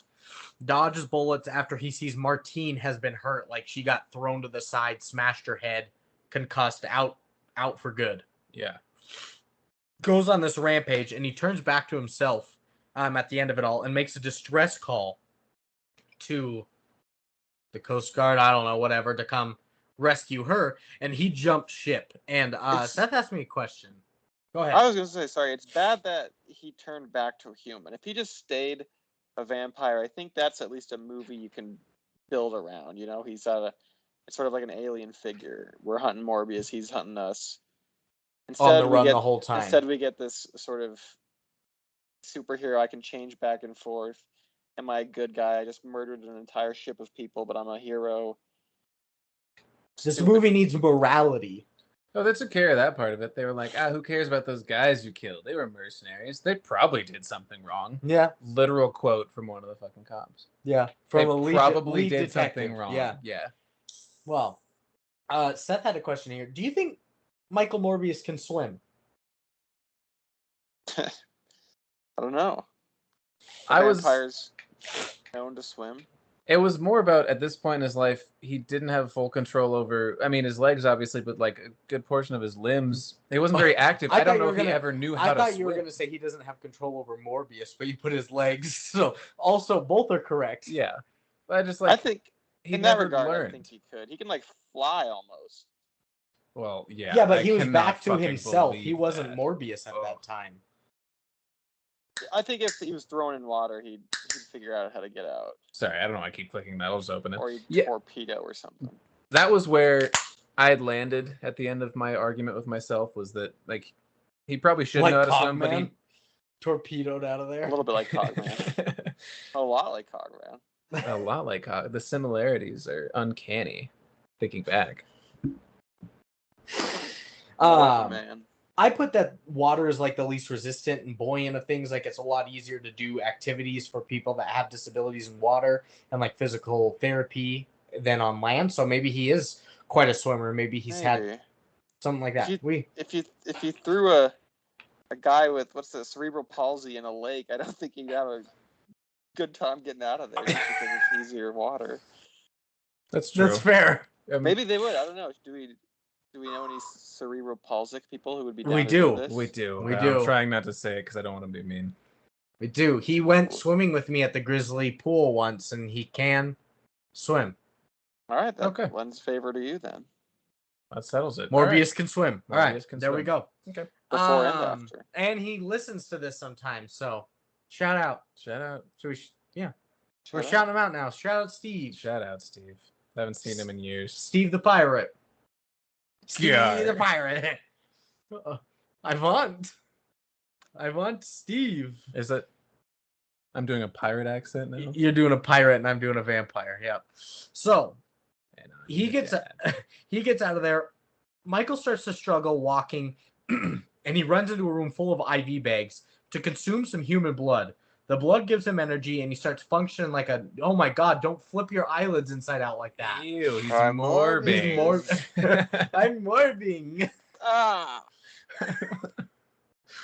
I'm going to text the group real quick. So yeah, he goes to consume blood to get back to like a fully functioning human being without his disabilities in real life. And we were like, what is this blue, god damn it, what is this blue blood, you know? Ugh. The blue blood where? In the IV bags, because we thought it was like plasma. It's artificial blood that they've made. Yeah, I thought he was just drinking the forbidden liquid from ice packs. Don't drink that. It always looks so tasty. It does, and especially when you're a Morbius, it probably looks just exquisite, like a fruit punch packet. Yeah, but it turns out it's artificial blood, which I had to ask. I didn't know that he'd invented artificial blood in the movie, so I had asked Brandon. I was like, "Is artificial blood a thing?" I didn't know we had that. And Brandon's like, "I don't know. I don't think You're so. a doctor. You should know if we have fake blood." I said fake blood artificial. I said I don't think so, but we rolled with it anyway. Yeah. And so yeah, I think it's an invention of his. What's that? I think it's an invention of Morbius because you have to like blood donated and shit. Exactly. So Jared Leto starts. He did invent it in the movie. I just wasn't clear at that point. Yeah. So Jared Leto starts monologuing about he's connected with the bats and how he has all these powers. It's the bat. He even has echolocation. I put that there was kind of a cool scene of him trying to harness his echolocation powers of like listening, like the sonar waves, and he like threw the ball and then was able to catch it as it came towards him. I thought that was a decently cool scene.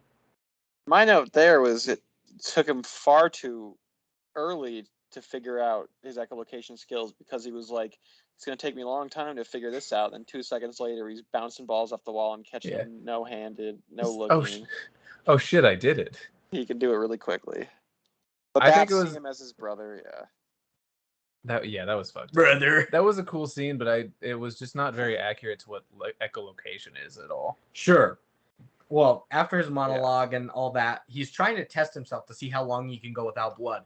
If he goes too long, he'll change to Morbius or die. So he's got those two. He'll change into the vampire Morbius. I will only refer to Morbius as Morbius from here since Morbs. Heretofore. As such, morbing. And so Milo comes in to rescue him when he is thirsting for blood and saves him, but he then screams at Milo because he will not give him his cure because of the side effects. Milo doesn't get to know what they are, but he's like, I'm not going to subject you to this torment that I'm going through. I thought this was probably the most compelling part of the movie, how Milo's like, I want to live like the people live. Sure. And he's saying, like no. Ariel. Yeah, so he's basically denying the freedom of life. That's the most compelling the movie gets, I think. That one argument? Yeah. But I agree. Understand Michael's argument here. Like, you will literally turn into a vampire and have to kill human beings. No, I don't agree. Oh. I mean, he just got really kind of full of himself. Like, you wouldn't understand. He was like, you killed guys on a boat because you turn yourself into a vampire. And he's like, I didn't have a choice. I can't control it. And he was like, that's fine. I just don't want to use his crutches anymore. Like, he got it. Milo understood the entire time what was going on. And Michael's like, no. Like, high and above him. Like, you don't really get it. So, I completely you're not as smart as I am, so you don't get it. I'm a doctor.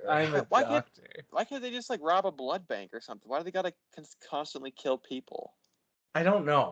Milo went insane, so he just wanted to kill people. I don't know why Morbius wasn't like, hey, I'm a famous doctor who won a Nobel Prize. Like, can't I get some blood? Or can't I buy blood with the billions of dollars at my disposal? Yeah, for real, man. There's gotta be a way. There's a bunch of rich weirdos out there having young people inject their blood straight into them anyway. Like, just pay some of those fucking kids. Yeah. Why make this plastic blood? I guess it's something you can make yourself. Humans aren't necessarily a renewable resource. Yeah. I mean, they are, but are they? Unlimited. 8 billion. 8 billion. So I could do it. All that happens. He screams at Milo. Yeah. Martine wakes up and she's in the hospital. Or is she on the boat? No, she's in the hospital. She's being interrogated by Tyrese the detective, who's questioning the bodies being drained of all blood and having 2 fang-like puncture marks. And now you cut to back at Horizon Lab. Some nurse is scared. She's running in a poorly lit hallway. She turns on all the lights. Poorly lit intentionally, though. Intentionally, after sprinting to see nothing. And I put, wait, nope, Morbius got her ass. It was just like a hand in front of her. You see Seth like this scene where it was like the light slowly went out to only reveal Morbius draining her of blood basically at the very end of it. I thought it would have been a cool concept executed better in an actual horror film. For sure. I kind of agree with you. I can't find my note here, but I think the movie at its best is when it's trying to be a horror movie. And it's not just like fucking Milo punching Morbius or whatever. That shit's exactly. That shit's so stupid. I don't need the superhero action scenes. Ridiculous. The horror aspects so are the best parts. Right. Well, there was nice lighting and camera work there as the lights go out. Michael grabs all of his artificial blood to carry with him from now on when he sees the dead body of the nurse himself. And he's walking out of this. He goes full Urkel on it. As he's walking out of New Horizons, these detectives stop him and are jumping to some bold conclusions. They're like, I see some puncture marks. You thirsting for blood recently? Sir, are you a vampire by any chance? Said the police to the doctor. They're like, did you happen to be a vampire on a boat in Panama at one point in time? Oh, I'm just trying to morb here. Can I get through? Hey, I'm Morbin here. Can't you let a guy morb in peace? Jesus Christ. I'm Morbin, yeah. It's Staten Island. Everyone's like vomiting because he's morbing in public. Oh, put that thing away. Morbin your own home. Cops, this guy's morbing on the street.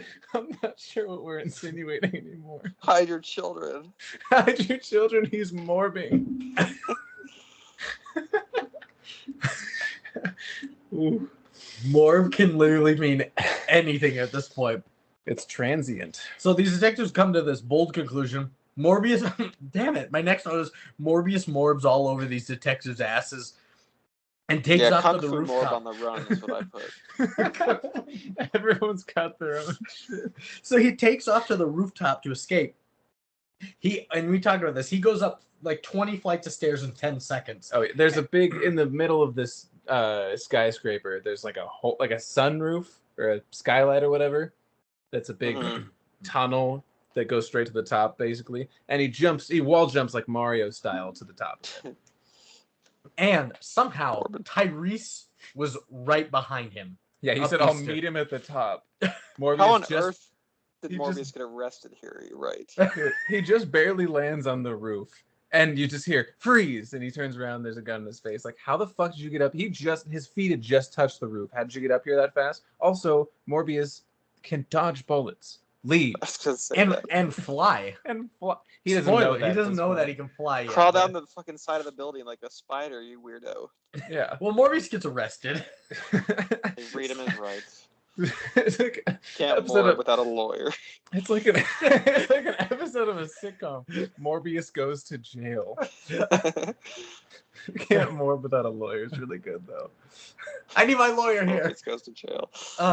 And I put Seth and I looked at each other like, really, this was the telltale sign? Because apparently that it was Morbius all along who did it was the origami bat he left for Martine on the ship. God. They're like, Dr. Michael Morbius loves origami. They got him in the interrogation room. And he's like, "Do you know anything about this?" And they throw the origami bat down. It was like they had, I guarantee, DNA of his teeth and blood and saliva from the mercenary neck. All the computers that were on that fucking boat, all the notes I'm sure he took, the mysterious, I guess he took the mysterious liquid with him. But so much better shit than just like, hey, get a load of this. This paper bat. Fucking bat. Paper style. What do you mean? Who the fuck morbed this bat? Flings it at him. It was dumb. He doesn't give him much. No, it doesn't. But Milo comes in to visit. Trust me.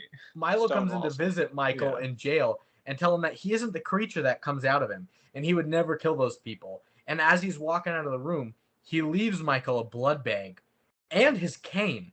And just then, he starts drinking from a flask, and I put, "Oh no, he's another Morbius."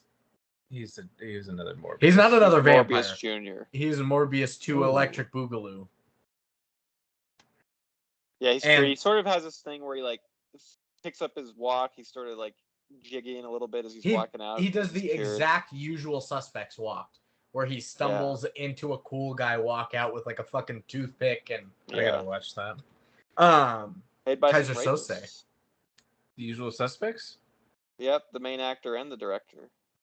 Yep. Are there any movies that are good that I can watch that don't have, like, I don't know, the worst people ever? It's only Frank. That's the only movie that's lasted. You and I still need to talk about Frank. I rewatched it recently, so I could get into a full-on discussion with you about it. We got to move on because I'm going to get distracted. Frank. Might be my favorite Frank movie would wipe after the Birdman. floor with Morbius. Frank would suck Morbius's blood. He's that powerful. I just hate that I refer to everyone as Morbius and not vampires, because I put he drinks from the flask, he's another Morbius, and then Morbius figures this out and morbs to break out of his Morbin cell. And now we have some Morbin fight scenes. This almost feels like intentional, that you set it up for yourself. Like, you knew as a sober person, you'd be like, oh, he's going to be 2 beers deep by the time he reads this. He's going to be pissed at past Brandon. Probably, but... So that's what I would do. We get a vampire fight scene. Turns out Michael realizes that this experiment was all a mistake and it should be reversed, while Milo is finally happy to be living, and will do whatever it takes to stay that way. And I put, okay, so now Morbius is flying with the wind of a train. Yeah, he sort of figured out the elements of air particles, I guess. Is that what happened? I think he's like looking in slow motion. That's all I could think, is because he's fighting with Milo in the train station, and Milo's running slow motion at him, and he's using his echolocation to, like, I was like, oh, he can see the wind. Like, I said that out loud. He can see the wind with his echolocation. Sure. And then he, like, jumps to the front of the train. I thought he was going to grab the front of the train. And he starts gliding. He's not flying. No, he's gliding. So I assume he is manipulating the air. though, because it's not, the train isn't pushing that much wind towards him, and though. he can fly later.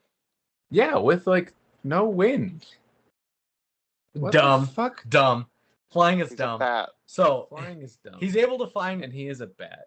He's able to find Martine and get her to help him, like on this bus or something, and get items from his lab. And he pleads his case that he isn't the one who killed all these people. Seth was like, well, the first 8 you did kill. You did kill 8 people. You did kill 8. And he's tracking down some people. They're at this diner or something. He's tracking down people who make counterfeit money, and he jacks their lab.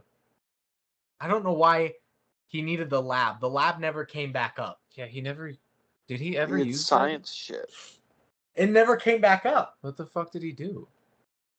I thought he was going in there to bust the counterfeiters, but he just wanted to steal their stuff. He just wanted their gadgets and whatnot, but he never used that lab again. No, he made it for a death serum. Oh, he made the antidote with it. Okay. Yeah. There. Okay, thank the God. Counterfeit lab. I'm glad we didn't find our fucking first Xerox. Yeah. He used a printer to make a lethal antidote to the vampirism. What a genius. He's indescribably and inhumanly smart. Well, after he does that, I put a bad scene of Milo getting dressed up and dancing and like changing. He's flexing on us.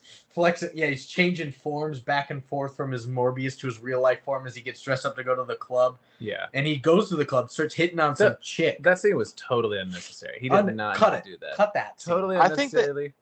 I totally think they were trying to do the thing in Ex Machina when Oscar Isaac dances around. Yeah, but that scene was amazing. That's kind of what they're doing here. I didn't mind this scene.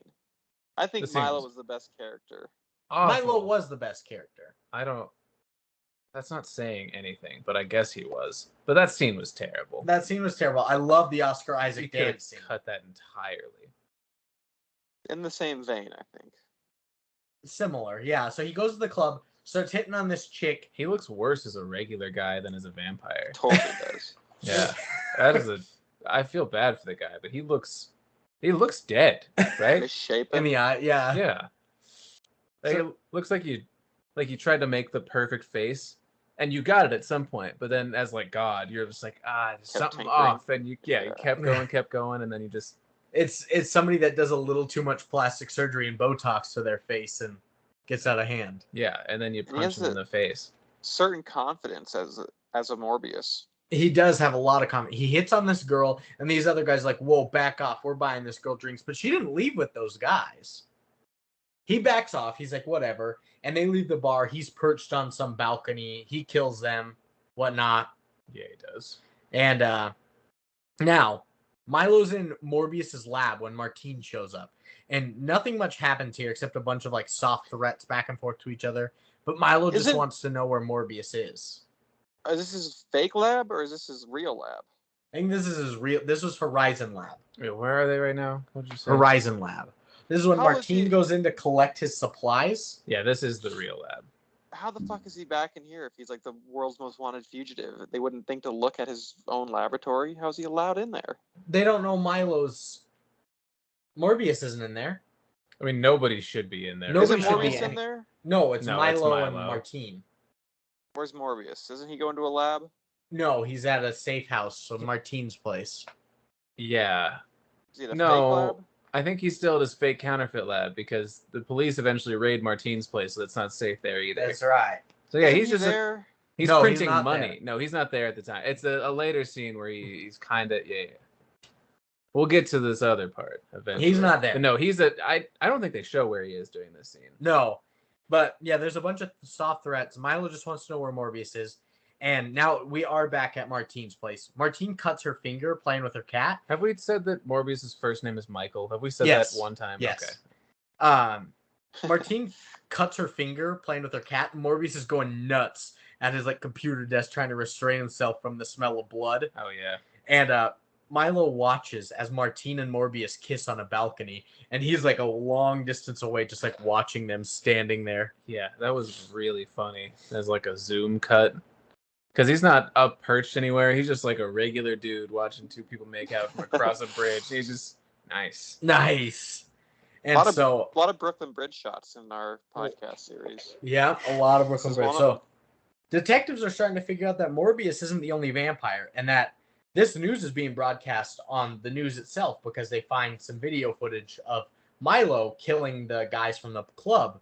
And I put Milo, his foster father or whatever, comes over, Nicholas, to confront him about things, and he just kills him for telling him not to kill more people. He's like, hey, you know what? You shouldn't murder people. And he's like, you know what? I'll murder you. I'll morb you. Get morbed. The dad dies. Yeah, which wasn't as emotionally impactful as probably should have been. Nicholas wasn't a huge character in the movie anyway. He was kind of implied to be, but no, he wasn't. Morbius does create the antidote made of ferritin to clot the blood instantly and kill Milo. Right, which I also had to explain to Brandon. Yeah, you did. And he made a second antidote for himself as well. Martine's like, what's the second for? He's like, if I get out of hand, you know? And he goes to show up to Milo's place, and Nicholas isn't dead.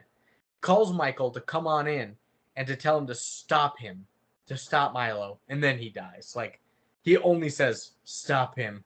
Yeah, because with his dying phone call, he called Morbius instead of, like, an ambulance. And then he held all of his life and vitality for one. Stop him. He dialed Morb 11. What's your morbency? That's pretty good. Seth is trying not to laugh, but also trying not to punch me right now. Looks more just the latter. The punching? It's a fine line. What if I titty twisted you? I'd be confused, I think, more so than... I thought... So, I did see a lot of confusion in your eyes. Just now. Just wait. So, he dies. Michael is, like, on the balcony of Nicholas's place or whatever, and he hears a whisper of his name, and he echolocates the whole city of New York City to pinpoint that it is Milo hurting Martine on a rooftop. So he goes to help her, but the only way he can is he torpedoes with the wind. Yeah, just like Cogman. Just like the wingsuit scene, but way worse from Point Break. Yeah. He reminded me of a flying squirrel every time he tried to fly. Like Bodhi? Yeah. Morbius and Bodhi. Morbius and Bodhi. So, funny that you mentioned Bodhi. I was trying to look for my beer today, and at the gas station, remember I sent you guys the Johnny Utah Pale Ale that we could have done for that? Right next to it from the same brewing company is a Bodhisattva. Oh, wow. Is it a Point Break themed company? Apparently a Point Break themed brewery. I doubt you can see it, but I'll send you a picture of it. Bodhi's nuts. Bodhi's nuts. Shit. So he wingsuit flying squirrel flies to Martine on a rooftop, but Milo isn't there anymore. And she's on the ground. She's hurting badly. They kiss, and she bites his lip so hard that he bleeds, dropping blood into her mouth. And she licks it up, and then apparently just fucking dies. What is all this? This was the worst so scene. Bad. It might be the worst scene in the whole movie. In Is the she last a few vampire? movies. She, I think, was trying to be, like, sexy and romantic in her last moments. And because she's like, I know I'm going to die. You know, you got to stop him. You got to make it count. So they kiss, and she's like, you like that? Dies. What? Licks up the blood like, you think that's fucking sexy? I'll drink blood. With whose dying breath do they decide to be sexy? I mean, God's? I would. Not like that. I think No, I'd do better than whatever the fuck she was doing, but I don't think sexy's a bad way to go out. I think that's a fine way to end. I think what she did was she was trying to be sexy. Irrational. That was irrational. Yeah. Though. She bit him, made him bleed, and it was like, licking up the blood. That's not sexy. That's psychopathic. That is very psychopathic. That's not Brandon, what was your interpretation? Exactly. It was terrible. What? Terrible. You thought she was trying to be sexy as she died? I thought that maybe she might be Am I the only one who thinks I thought that maybe she might be a Morbius, but then she just died right there. So I was like, well, she must just be a human, drained of her blood. She's just chill like that. I think you chill like that. I think that's what happened. I think she got turned somehow, and then because I don't know, I don't think she was trying to be sexy her last breath. Well, she died, so she did die. I think. Well, yeah. So it was very bad either way. So bad. So she dies. She was pretty bad. And now we get what may be the final rage-induced vampire battle, Morbius on Morbius action.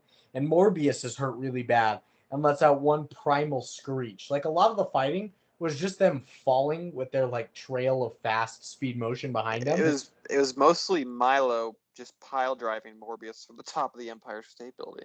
Through layers of the earth. Thank you for saying the other name, because Brandon just said it was Morbius on Morbius action, and then Morbius got slashed, and he's not doing so hot. So Morbius pounces on the opportunity. Yeah. Leto has the upper hand. Or not Leto. Leto has the lower hand. Yeah. Milo has the upper hand. If that makes things clear for the people. I think I'm starting to morb. Or understand. We are morbing hard right now. Okay, I'm falling into what I said I wouldn't. So real life Morbius is real hurt, and he lets out this primal screech, and this causes all the bats in New York City to come to his rescue, and they form some kind of like cocoon around him. And Bat power. Bat power. Robots in disguise. He can harness their power, and he basically, from Dragon Ball Z, Kamehameha bats into Morbius Milo, pushing him against the wall as they just slap the shit out of him and pound him against the wall. It's awesome. What a great scene. And then he fucking stabs him with the antidote, clots his blood. Yeah. He turns back into like childlike Milo. He turned all his veins into a popsicle, essentially. Yep. And it kills him. And kind of sad. It was kind of sad. And what Morbius does to escape the scene is fly out of there without wind, with the help of the 1,000 bats that are around him, straight from out of the hole into the sky while the detectives are on scene. And as he flies away, Martine opens her eyes to show Morbius eyes.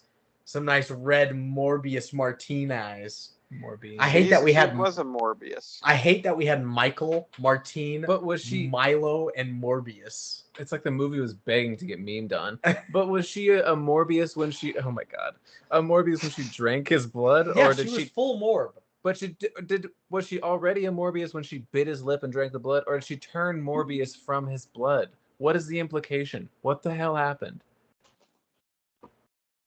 That's a good question. Why is he evil? Why is Morbius, the titular Morbius, evil at the end of the movie too?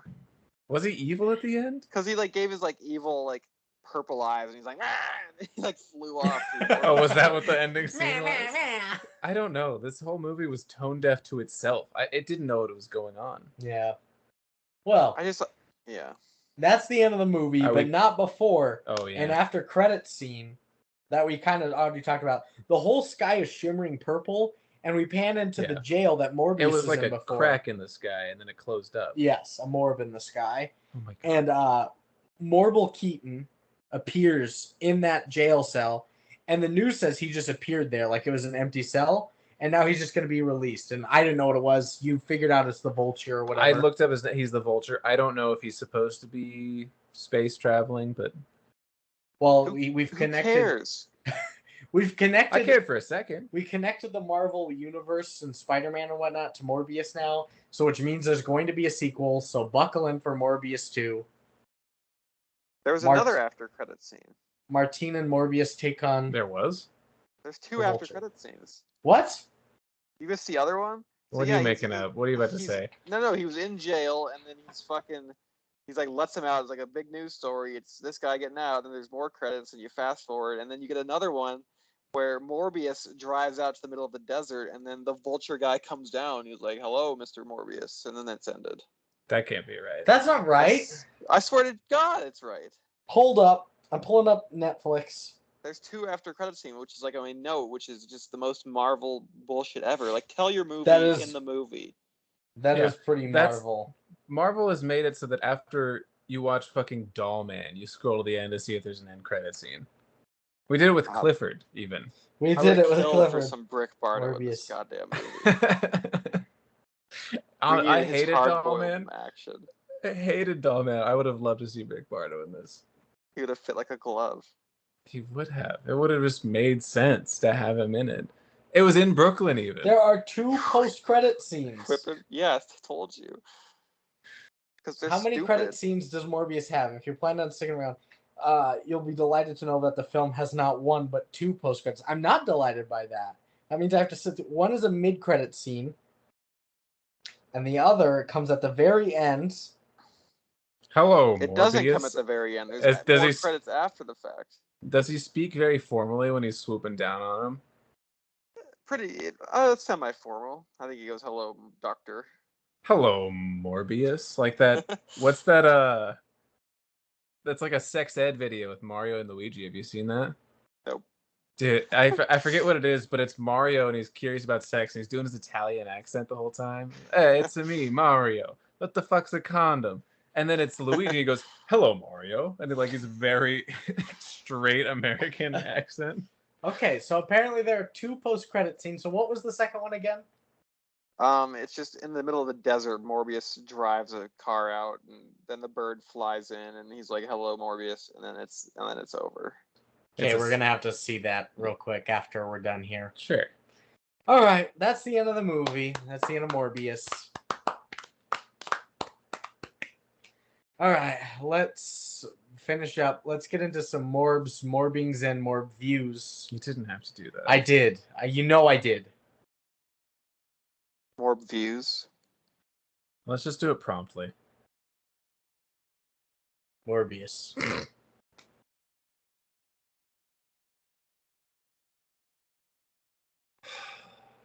All right. How many quotes do we have? 6. 9. Fucking Morbius. Oops, sorry. Top 5 worst rooms. I had 5. I have 4 now because Lucas caught me on the "let's go for a walk" one. All right. Which means I technically have 3 actually. Seth, you can start. Okay. Then Lucas, then me. Do half. Go ahead. Me. Oh. What is go? He's slapping shit on a glass table over there. A yogurt spoon. Okay. I was like, that one hurt you worse than usual. Clanging. All right, my first quote. It's Morbin Time. Just said by Morbius, obviously. Got the "let's go for a walk" one. Oh, this is from one of the detectives. I think they're like walking around on the boat after the mercenaries have been killed and everything. And he goes, 8 bodies, no ID, but apparently they all shop at the same mercenary supply store. Which I thought was kind of funny. I only have 2 more after that. So all right, so you've been there.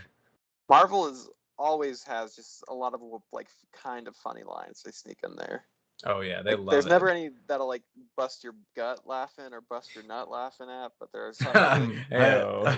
I did not bust my nut in this movie. I did only once though, so it's fine. When he morbed hard. That's far less than your normal output. Oh yeah, because I averaged 3 or 4, but I did once for the morbing and that was it. Yeah. The very first morb. When he was morbing in public, yeah. Everyone remembers the first time. Everyone remembers that first morb. The first morb in public. All right, Lucas. Mine from the first one is from Morbius. At the laboratory, he like opens his he shows his big cage of all the bats, and then I forget the female's name already, and she's like looking at him. He's like, "Yeah, Martine." He's like, "I wouldn't go in there if I were you." The room with hundreds of bats flying like around. She's planning to go in there. She's got her hand trembling by the doorknob. You don't open that room with bats, thousands of bats. That scene pissed bats me and off. bees. Here's another one of those kind of funny lines. I think Martine again tells Morbius. He says, "You look near death," and he goes, "Near death is very chic. I read that in Cosmo." Yeah, that was. Do they still make Cosmo? Do they still make Cosmo? I don't know. I'm just a doctor who's dedicated to his work. I don't read magazines. He's doing his morb. Another one from Tyrese Gibson to Morb. That was a good one. He says, "Man, your artificial blood saved me in Afghanistan." That was funny. That was a great one. That's right. That's good. That's half of mine. Okay. You good there? Your artificial blood saved me in Afghanistan, bro. He's like happy to serve you too. It's a really weird sentence. So I've got one from Young Morb talking to Young Milo. I don't like that you call him Young Morb. And they're like, he's like, "Is there a cure for this thing?" And Young Morb goes, "There's no cure. There's something missing from our DNA, like a piece of a puzzle. And until they find it, the only way to stay alive is an oil change 3 times a day. I kind of thought that puzzle line was going to be more integral to the story, if you will. The missing link. Yeah, I kind of thought that was going to be like it's a missing part of their genes, or I don't know. And then he put in the oil change part. Yeah. This next one is front page. American scientist rejects Nobel Prize. Not the Nobel. Nobel Prize. And she's like, the first ever American laureate to reject the Nobel Prize. And they're like, she said it again. Yeah. The director didn't stop her there? Why did he reject it again? He just wanted to be a fucking punk? Yeah, probably. And our diligent listeners will remember 37 minutes ago when I said Nobel Prize to piss Brandon off. Yeah. I just don't want anybody to think I'm dumb by the end of this podcast. Okay, there's that one. There's that one. Here's the one that we kind of mentioned earlier. They might. If you quote the Notebook, I'm going to turn and hobble very slowly in the other direction. Oh, I stole that. I see I just stole your quote now. Yep. And I have one when he steals the counterfeit money guy's lab. He goes, I'm going to need your lab. You keep all the money. Just leave all the stuff and that bag of spicy Cheetos. Another kind of funny one you stole from me. Alrighty. Seth, finish yours off. Back around to me, yeah? We've come full... Morb. Circle. Morble. Oh, God. Brandon made me write this one down because I was very upset about it. And I feel like... I wrote this down and I said, Lucas probably has it. I don't need to do it. But I did anyway. He's in the interrogation room. Says, I'm starting to get hungry. You don't want to see me when I'm hungry. I did have that was one of my last. I told you he would. I hated it. Brandon made me write it down. I had it because I hated it too. It's doing the Hulk thing. Yeah, exactly. See when I'm hungry. But this movie hasn't earned. I'm hungry. Yeah. It hasn't earned the respect that it needs to me tell hungry. a joke like that. Yeah, when it's like kind of a big deal when the Hulk says it, but with the fucking Milo or whatever, it wasn't even Milo, was it? It was Morbius. Fucking, it was Morbius. Yeah, Morbius says it. Like, who gives a fuck if you're hungry? He had a couple. I should have written the other one down. He had 2 or 3 different pop culture references as he was morbing, which. Sorry, he has the wherewithal to do that. Yeah. I hate that because they do that in a lot of. When he's morbing, he's extra woke with pop culture. They do it in a lot of not just Marvel movies, but Marvel movies love to do it. But when somebody's like, it was in the Transformers movie, they were in like peril, like death-defying situations. They're like, Schmorgydorg, I hope I don't get hit by one of these here bullets. That would be a real pain in the patootie. Like, you're gonna fucking die. How are you talking like this and like making pop culture? Transforming. Yeah. They're transmorbing. I just don't. It's a trope. Fucking rootin' tootin' time. It's genre wide across the action genre, and I'm pissed about it. I have been for years. So I'm glad. Thank you for giving me this space to talk about. Yeah. These are the main culprits of it. These guys have taken movies and held them hostage. I feel like for the last 10 years. Sure, Scorsese style. No. I'm gonna get to my last quote here. Do it. My ultimate quote. Did you know there are 27 bones in the human hand? Let me introduce you to the phalanges. Not going to give you the context for that one. It's better without it. Ah, damn. He broke the hand like one bone at a time. Well, I'm going to finish it right now because that was one of mine too. He's just going to read the rest of it. Because he goes, allow me to introduce you to the phalanges. It was way funnier cutting it off. No, and then he goes, the metacarpals and that pretty little stinky pinky. Ugh. And then he goes, who the hell are you, man? He goes, me? I am Venom. That was the other pop culture one thing. I figured you would have that. Right and then he's like, the guy runs away. He's like, you can go now. 6 to 8 weeks. A little ibuprofen should heal up just fine. And then Seth goes, that's what the doctor told me about my elbow. It's true. That's was it right? Word for word. I don't know. It still doesn't extend all the way, and my ankle's still fucked up for some reason. It was 2 quotes in one. It was one from you and a Morbius quote. I just thought the line would work better as like a shitty romance where he's like, let me introduce you to Mr. Phalange. To the phalange, he's like holding a hand for the first time. It's like, bro, you're 30. Do you got to do all that? Lucas, finish yours off. I have one quote remaining, and Morbius has his little death serum, and he goes, "It's deadly to bats, but it's fatal to humans." That's the same thing. That's the Morbius. same fucking thing. I remember. Yeah, that was stupid. That's the same thing. You getting mad at Morbius now? This fucking doctor. Sorry, Dr. Morbius. Dr. Michael Alexander Morbius, PhD, MD. Sorry again. All right, I guess I've got 3. I got one left from the movie and 2 from Seth. One of the guys goes, "Look, security cameras," and the other guy goes, "I'll go grab the footage. I don't want you to move or anything." Like, he was so petty about it. Oh yeah, like there was this dynamic between the two that they had not built up any repertoire so no far. chemistry at all. Also, like we've mentioned, that guy climbed 40 stories as quickly as Morbius did, apparently. So moving isn't really a problem for him. All right, and my 2 Seth quotes are Tyrese when he's on the rooftop so fast. Oh yeah. In all caps I put, because Seth almost shouted it in the room. He just goes, "How the fuck?" I was upset. Infuriated by that. And then my last Seth quote is when we see them walking on the street with their crutches. Seth goes, "Too bad, Brandon, we didn't make you an ableist last week. That would have been perfect for this movie." Would have been a good episode. And then Brandon's like, "It's okay, I'm a doctor, so we can make fun of that." And we did neither, apparently. Yeah. All right. That's the end of quotes. I think we can squeeze in ratings before we have to stop. Seth, we're starting with you since he did budget first. Sure. Rotten Tomatoes percentage. Critics. Tomato meter. Critics, 13%. Okay. Lucas. I'm going to say 1.9. So 19. Yeah. You guys are both so close. It's a 15. Seth wins. Price is right. And you were closer anyway. Shh, it's Slugworth. Audience score percentage on Rotten Tomatoes. Seth? Audience? Yep. Rotten? Yep. Tomatoes? Exactly. 6.3. Morbius, so 63. No. Yeah.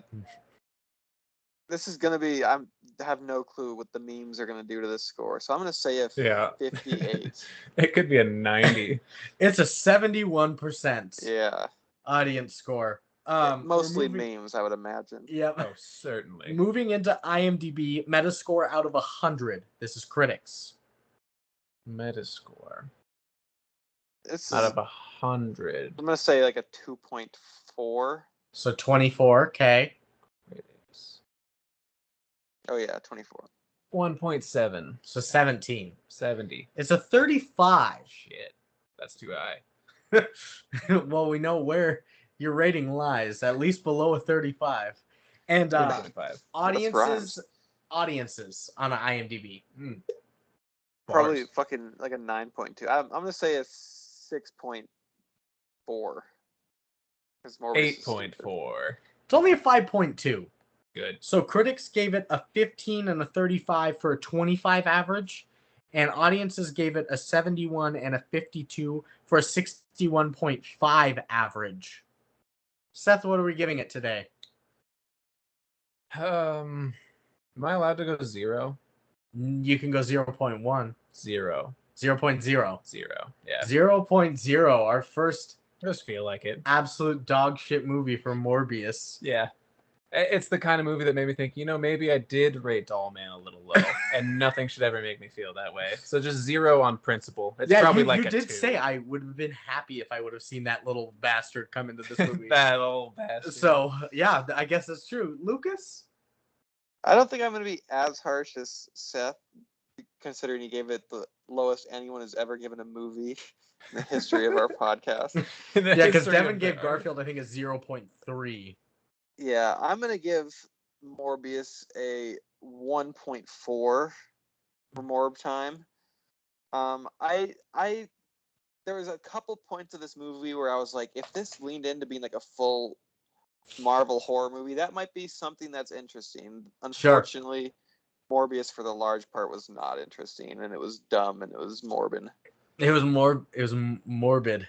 True. I would actually like to change mine to 1.2 so I can save my 0.0 for something. I think it's funny. All right, fine. I'll leave it. And if Lucas likes it. I'm going to give it a 1.6. Not really much higher. Or if you're doing 1.2, not really much different either. 0. The only redeeming qualities were some of like we said, like the certain shots in it. Like we said, the horror aspects of it could have been great. There were 2 of them in there that they could have played on that gave it like an extra, like maybe 0.3 in its favor. Sci-fi was pretty bad. Some of the sound was decent. I did like the sound a lot. Yes, the sound design was cool. CGI was bad. I hate origin story ones when I don't know who they are. Post-credit scenes don't help. Bad storytelling. But that sound, though. But that sound, though. And really only 2 instances of sound. Like the echolocation, I like the somehow self-contained boom and echo that, you know. It was like a subwoofer kind of thing. It was like the Vine boom. Yeah. Well, between the 3 of us, that gives it a 3.0, so an average of 1.0. I think our lowest rated one so far. Like aggregate score like that? Yep. Maybe. That is Morbius. What'd you give Garfield?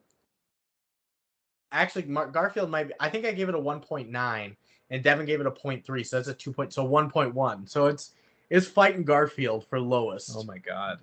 Morbius versus Garfield. Best on best. Morbius versus Garfield versus Nicole Kidman. Nicole wins Garfield. That. Yeah. I probably would too. All right. That is ratings. We'll clap for it, of course, yes. Thanks, and ratings. We'll do our thing. The pause thing? Yeah. Okay.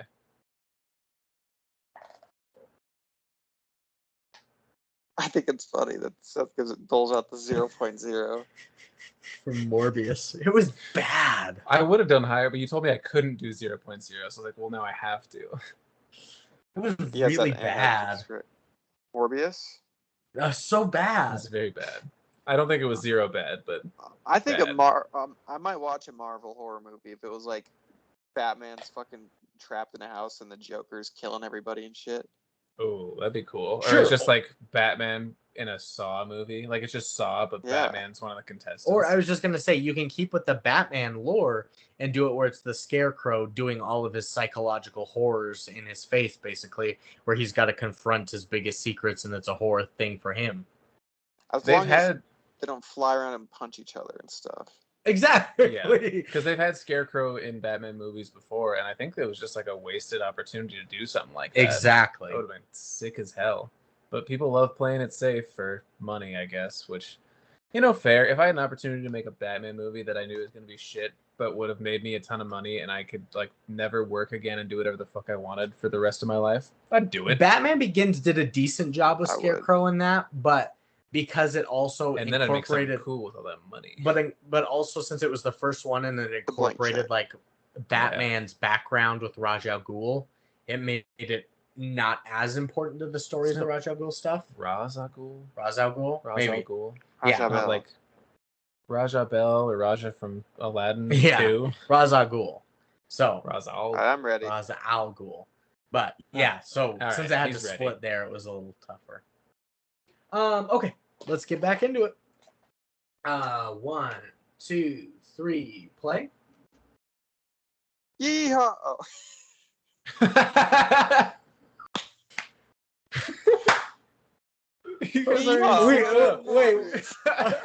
Wait, it wasn't even recording. Wait, I missed the button. He missed the buttons too. It's only on your recording the yeehaw. Brandon's not even a part We are so far off. All right, Lucas, we have to clap again to sync the audio. Yeehaw! I'm gonna say 1, 2, yeehaw. Yeehaw. No, don't do a yeehaw. Clap on when I say clap. So 1, 2, 3, clap. Did you try it again? Do it again. Let's try it again. 1, 2, 3, clap. That's better. His clap seemed very like tentative, like yee. Didn't wait 5 seconds. Lucas, why did you clap? What inspired you to do that? From the intro. Yeah, I was trying to harken back to the intro.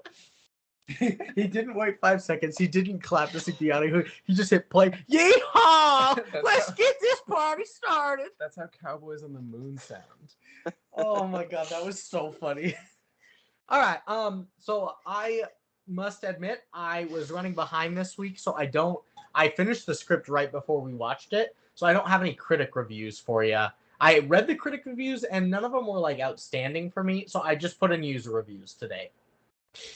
Fair play to you, Brandon. Okay. We first one, appreciate it nonetheless. And I don't have any returners. What? Oh. I might have one. Joe Blow, the movie critic, might be one. There's no way the little bluebird doesn't have an opinion on this movie. She might have not gotten around to it yet. She's writing a fucking novel on this movie. The next great American novel is Morbius the Review.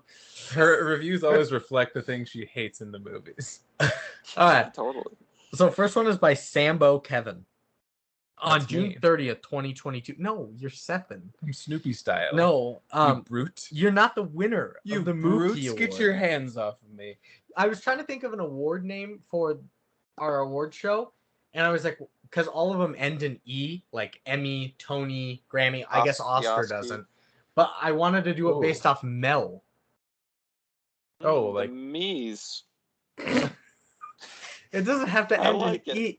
It just has the to end- Melvies. The Melvies. I don't like that. That's like movie mixed with Mel. Yeah, I know. I said it. Just because you like it might mean that we might do the Melvies from now on. Because I don't like it? Yeah. What is this review? So Zambo Kevin on June 30th, 2022 That's says... Seth. No, me. it's not Seth. He says, The Godfather, The Green Mile, Schindler's List. They are all universally recognized as the few greatest movies of all time. It's gonna be one of those. However, Jared Leto has propelled his name into the history books with this movie, Morbius. It is hands down the greatest cinematic production ever. There is no equal. The acting is absolutely incredible. Leto's performance is almost as good as his Joker, which is the best Joker all time. It's true. He perfectly blends the seriousness of the film and his natural humor. This movie will easily inspire generations of young minds and benefit society for years to come. The soundtrack and cinematography are S tier. And most of all, the lesson we learn from all of Leto's struggles is to never give up and to always remind ourselves that it's Morbin time. 10 out of 10.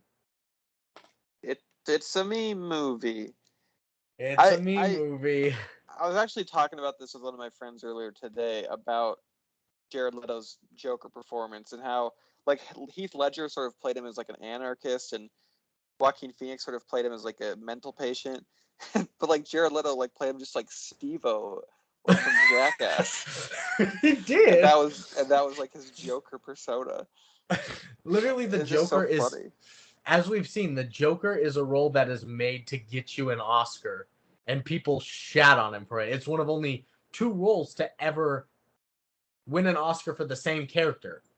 That and Marlon Brando and Robert De Niro sharing our Godfather role. That's so Iconic funny. role.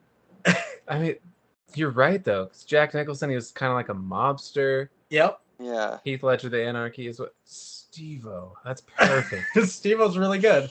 I love it. It's like throwing dildos as he jumps off a building. Yeah. Yeah, he pushes his therapist into a vat of cool acid. I don't know what the hell that shit was, but it made you cool. I didn't know you were chill like that. And he was like, I don't even care that broad died, whatever. And then he's like, shit, like rubbing his chin, like maybe Shit, I care a little. boy. I do care. And then picks her up out of the cool acid and like makes out with her. And then it's That might get like a reappraisal later on.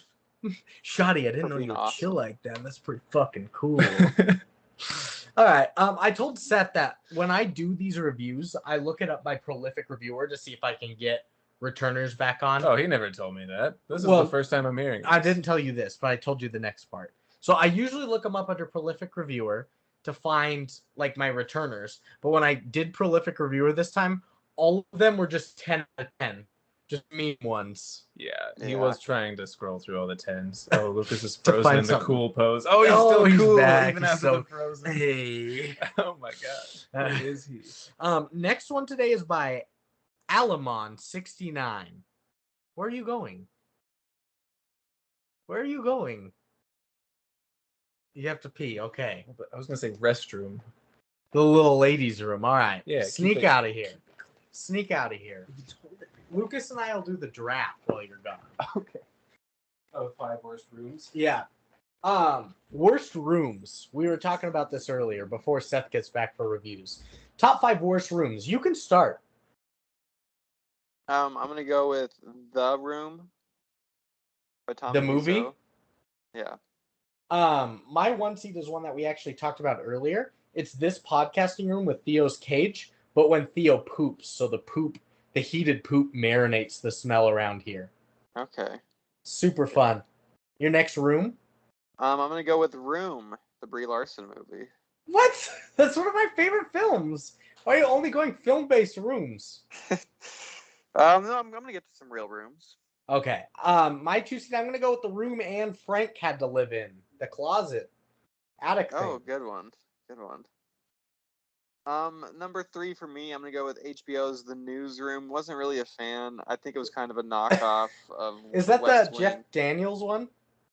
Let me check here as I totally remember. I'm just checking my brain. Yep, it is Jeff Daniels. He got a lot of praise for that one, actually. But I remember it was always overshadowed because it was during the time of Mad Men, House of Cards, and Breaking Bad. Like, it never won anything because those three shows were, and Downton Abbey and Game of Thrones. It was like, all right, well, cool. Like, what are we gonna do? My next one is probably gonna be the Panic Room. The movie? Yep, the movie. David Fincher, Jodie Foster. Yep. Kristen Stewart, I think. Is she? No, that came out in like 19. I think she was little. I think she was one of the child actors in it. Really? Yeah, I thought so. Good for I'll her. look it up. Panic Room. What's your next room? Mine is gonna be Marvin's Yeah, Kristen room. Stewart's in it.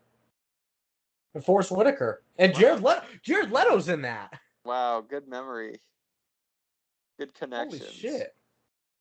Marvin's room is gonna be my next one. Sorry, go ahead. The Drake song? The 1996 Meryl Streep Leo DiCaprio movie. I thought you said none of them were going to be movies or things like that. It's too hot, buddy. No, we'll get to some real ones later on. You've only got one more pick. Sorry. It's top 5. No, 1 second. My next one is going to be that little room where you have to like take off your shoes before you like enter someone's house. The mud room. The foyer. I love a good mud room or a foyer if they're done right, but when there's like a party, it's so crowded and you never know where to put your shoes. Okay. And your number 5 room. It's the dumbwaiter if you have to sit in that at a fancy mansion house. It's a bad room to be in. What's the dumbwaiter? It's the little thing you use to deliver food to the peasants. If you're in that thing, that room. If you're Sometimes you hide in it, yeah. You playing hide and seek or whatnot. Horror movies, Zathura. Oh, Zathura for sure. Yeah. My bottom tier room is probably going to be what? This is a good reference. My bottom tier room is probably going to be the living room from Rachel and Monica's apartment and Friends. It doesn't make sense how they could afford that room. I'm just mad that at apartment room. In general, yeah. So those are our top 5 worst rooms. Okay. All right. Next review. Wait, I gotta shout out Lucas real quick. Shout out Rat Boy. Shout out Rat Boy again. I want to shout out Lucas real quick. Downtown Spookboys. I was in the restroom and I don't remember what episode it was, but there's one episode I went to the bathroom and you guys were doing quotes or something, and Lucas is like, "Should we wait for Seth to get back? He gets a kick out of these." And I was just like, I was so heartwarmed that Lucas was like, "We should wait for him because he likes these." It was so nice. It was like Pokemon or something. No, it wasn't Pokemon. It was recently. No, I think it was semi-old. I think it was Clifford. It was very recent. No, it was before that. It was? Yeah, because it was like one of the first times that it was too hot in here, and I really had to get out for a second. I don't remember which one it was, but it was just nice. So shout out Lucas. Shout out Lucas. Good job, Lucas. Looking out for a friend. He's so giddy. Okay. Alamon 69 on August 25th, 2022. They say story went. Nope. Oh yeah. They say story went too fast. Could have added some more backstory and development to the transformation of the living vampire, such as his abilities and whatnot. The villain could have been better too. Hopefully the end credits lead to something. 8 out of 10. Ooh. What? Wait, what? They loved it. They loved it. But they only had bad things to say. They're hopeful for the future of Morbius. Yeah. Oh, no. Yeah. That's the future of America. Oh, no. Next one today is by who could be a second-time returner, maybe Joe Blow, the movie critic. I think I've said that name before. Joe Blow, the movie critic. Joe Blow, the movie critic.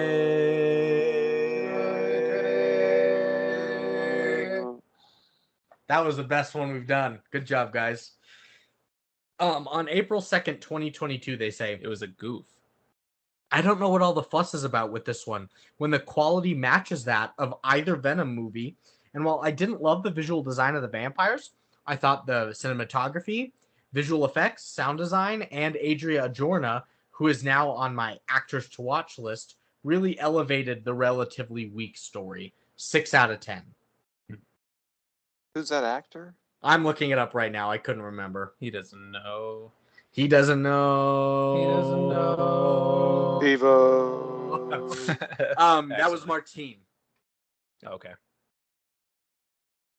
I didn't think she gave it a notable performance. None of them really did anything special, I don't think. Mila was the best. She was probably second, but they were not. I think they were all the same level of like dog shit. Just different kinds of dog shit.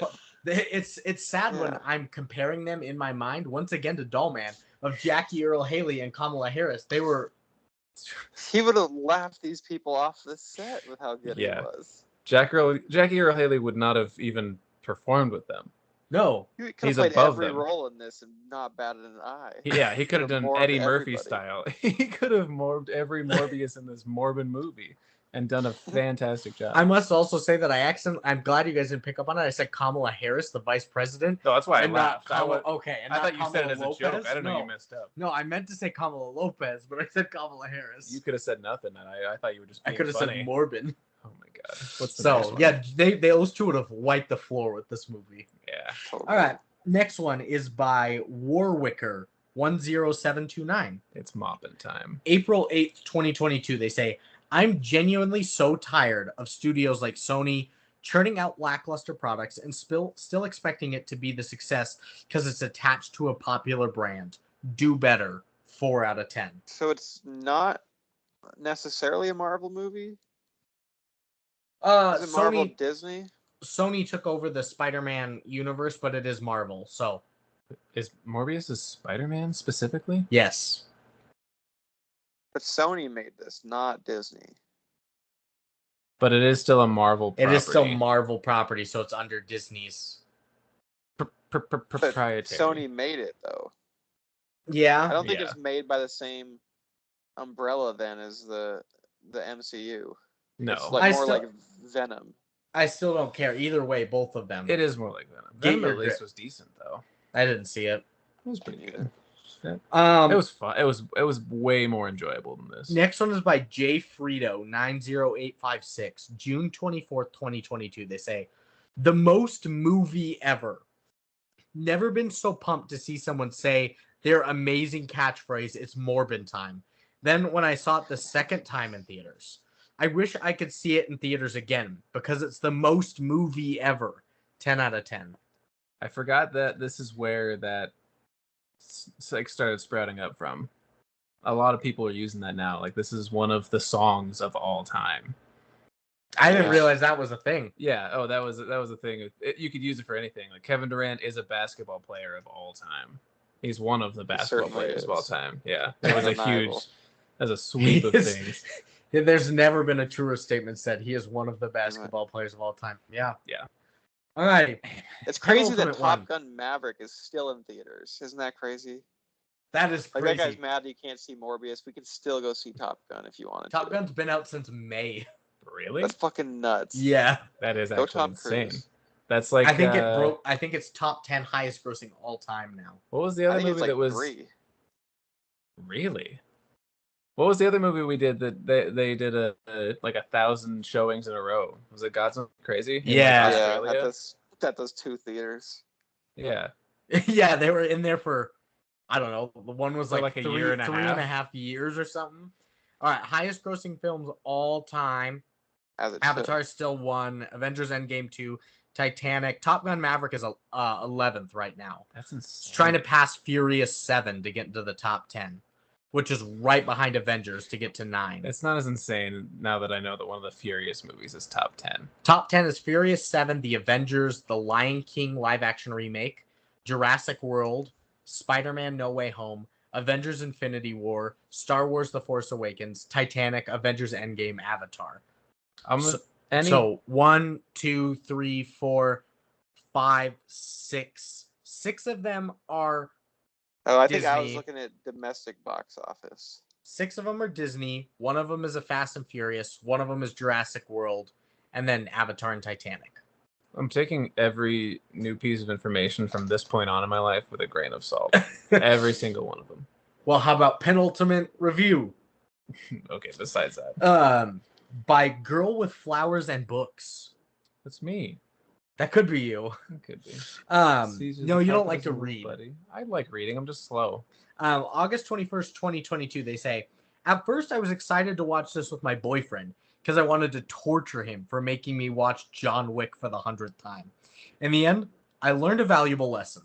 While seeking revenge, dig 2 graves, one for yourself. Thank you, Morbius. P.S. A big shout out to the Rat for the most believable actor. You go, little guy. Other than the Rat being great, I really loved how subtle the Casio product placement was. 1 out of 10. Shout out Rat Boy. Rat Boy. Algernon. Shout out Give him his Algernon. flowers. He's earned them. And he and LeBron both deserve their flowers. And my ultimate review today is flowers for LeBron. He's super smart. They still don't. They still won't call him the GOAT. His basketball IQ is off the charts, but he can't carry the Lakers past the second round of the playoffs. All right, my last one is by RoboPig 26082. This is the crazy long one. Yes, this is the one that I told somebody like, "Oh my god, this is long, but I need to add." Buckle in. Everybody, lean back and close your eyes. All right, listeners. This will never be as long as the one I had for. I think it was Point Break, or maybe it was Deep Blue Sea, where everyone left and went to fucking dinner while I still read the review. Like it was like 15-minute long review. Really? Yeah. You read it for 15 minutes? Yeah. That's awesome. Buckle in. Lucas loved it. Okay. July 24th, 2022, they say, for context here, prior to my first viewing of this film, I had lost my wife to degenerative blood disease and lost my children in a CVS pharmacy. I was on hard times with the loss of my wife, no doubt. And before my faithful visit to Jared Leto's soon-to-be 12-time Academy Award-winning classic, Morbius, I was on rock bottom. The moment Michael Morbius came on screen, I felt a safety I'd never felt since the age of 5, suckling on my mother's teat. He was everything a man should be, Jared Leto, star of critically acclaimed Morbius. But the moment in the film that really changed it all for me was when Michael Morbius, as portrayed by Jared Leto in the film Morbius. It's so dumb his name is Michael Morbius. Was fighting the boss of the vampire mafia, Count Dracula. That's not even the movie's fault. That's how it was written like 40 years ago. I know. Was fighting the boss of vampire mafia, Count Dracula, as portrayed by Dwayne "The Rock" Johnson in the film Morbius. All seemed lost. What? Like my kids in that CVS pharmacy, until Michael Morbius, as portrayed by Jared Leto in the film Morbius, said the line, "Morbers of the world unite, for it's Morbin time." With the power of 1 morbillion suns, he completely obliterated Dracula, as portrayed by Dwayne "The Rock" Johnson in the film Morbius. Naturally, this received a standing ovation. One old man even had a heart attack, and a few of us got a few kicks in during the confusion. It was truly a life-changing moment. Morb excellent. 10 out of 10. Some say his kids are still in that CVS to this day. I got lost at the Mall of America once. That's a big mall to get lost in. When I was like 6, yeah. My older brother went around the corner, so I'd freak out, and then I really freaked out and sprinted off in the other direction. And I never saw him again. And then you found Morbius. Okay, that's and the now end he's here podcasting. And that's the end of quick journey. That's the end of Morbius this week. Are we recommending this film, Lucas? I think if you want to morb, if you want to be vibing with the Zoomers, then go right ahead and come on down to Morbtown. But if you're like a real adult looking for a movie to watch, then no, don't watch movie. Seth? Yeah, I'm gonna go with Lucas. If you're like a human being or close to it, don't watch this. Everything that was on Twitter, all the memes and all the memes that are still sprouting out, are infinitely more entertaining than whatever the fuck that was. Yeah. And yeah, I'm not recommending it unless you are looking to make a meme of this movie. It's not worth your time or your energy. Unless you're trying to morb yourself. Unless you're trying to morb so hard with the fucking Downtown Spookboys. Ooh, you don't even have to see the movie to make memes of it, because they never say it's Morbin Time, and that's every meme. That is every meme. Yeah. Make your own memes. Dream. Ooh, make your own dream meme. Don't let your memes be memes. Yeah. All right. That's going to end it this week. Next week for Spooktober, we are going into some animation with Spirited Away. Oh, that's next week? That's next week. I'm so excited. But you're going to have to watch it on your own because I work Sunday. I'm actually kind of sad, but it's good because I won't be like tempted to make jokes if I'm by myself. So I'll just enjoy it as its own thing. And this is a blind spot for me. This is one I haven't seen yet. Have you seen other Studio Ghibli things? Or Ghibli? I don't know how to say it. I think it's Ghibli. Do you have an input, Lucas, there? Ghibli. No, he's right. Yeah. Okay. Yeah, I've only seen the Coco's mail delivery. Studio Ghibli. I've only seen Coco's mail service or mail delivery. What is it? I don't know what that is. Oh, I know My Neighbor Totoro and like Howl's Moving Castle. And I haven't seen any of those three, so I haven't seen those other two, but I have seen Spirited Away. I haven't seen it, so that's going to be a good one. This should be a great episode. Hopefully, Devin can join us. I'm in our links. I'm posting our Discord and YouTube links as well in each of those, so you can find it. You can join us and chat with us. You can watch us on our live feeds and watch all the candid stuff that happens that's not edited. Leave us a voicemail on Anchor. It's been, I want to say, a few fortnights. Yeah. A year. If you do, you can win some of Brandon's DVD collection. No. That's true. That's what, every voicemail you leave for us is a chance to win Brandon's DVD collection. There's like 300 movies. Okay, the actual giveaway, just to be serious for a second, we have some merch in the works. Some TGTVTM exclusives that you will have to pay the shipping for, but we'll pay for the products. Completely made out of Brandon's DVD collection. We're 100% just going to stamp recycled. TGTVTM on all the cases. All right. That's going to end it for this week. We hope you enjoyed morbing with us. Tune in everywhere. Follow our Instagram, Facebook. Seth and I might be making some TikToks. I bet you guys do this week. Tell us what you do this week. What do you see in the clouds at night or during the day? Are we still asking for recipes? Did we do that already? Recipes are always a must. Yeah. That's just understood at Lucas this point. is looking like Jared Leto over there, getting cachectic and shit. So emaciated. So send us some recipes, and we'll see you next week. Love you. Bye. Gadoosh? I was gonna say morb you bye. Oh! I thought he was gonna say morb douche, to be honest. Morb douche. Morb douche.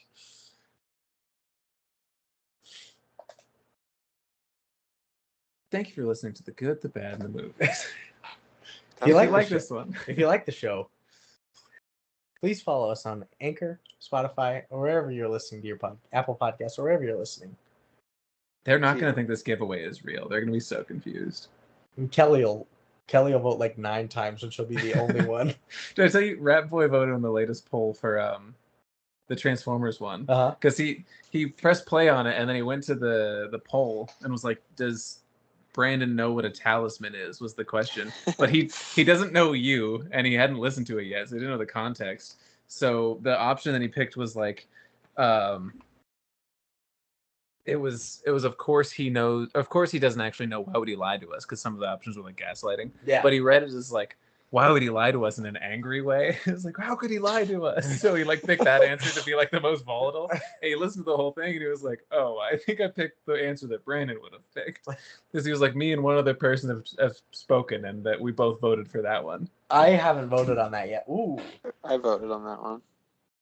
Voted. No. Morbius. The Arby's spin-off restaurant, Morbius. Morbs. Like the 4Bs. I want more Bs. We have the Morbs. More meats. Meats Brandon, is the old. I already sent you the recordings just now. Holy shit. Yeah, you got on it. I saw the first one like earlier, like mid-recording. Instead of giving it to you further. At like 11 o'clock at night.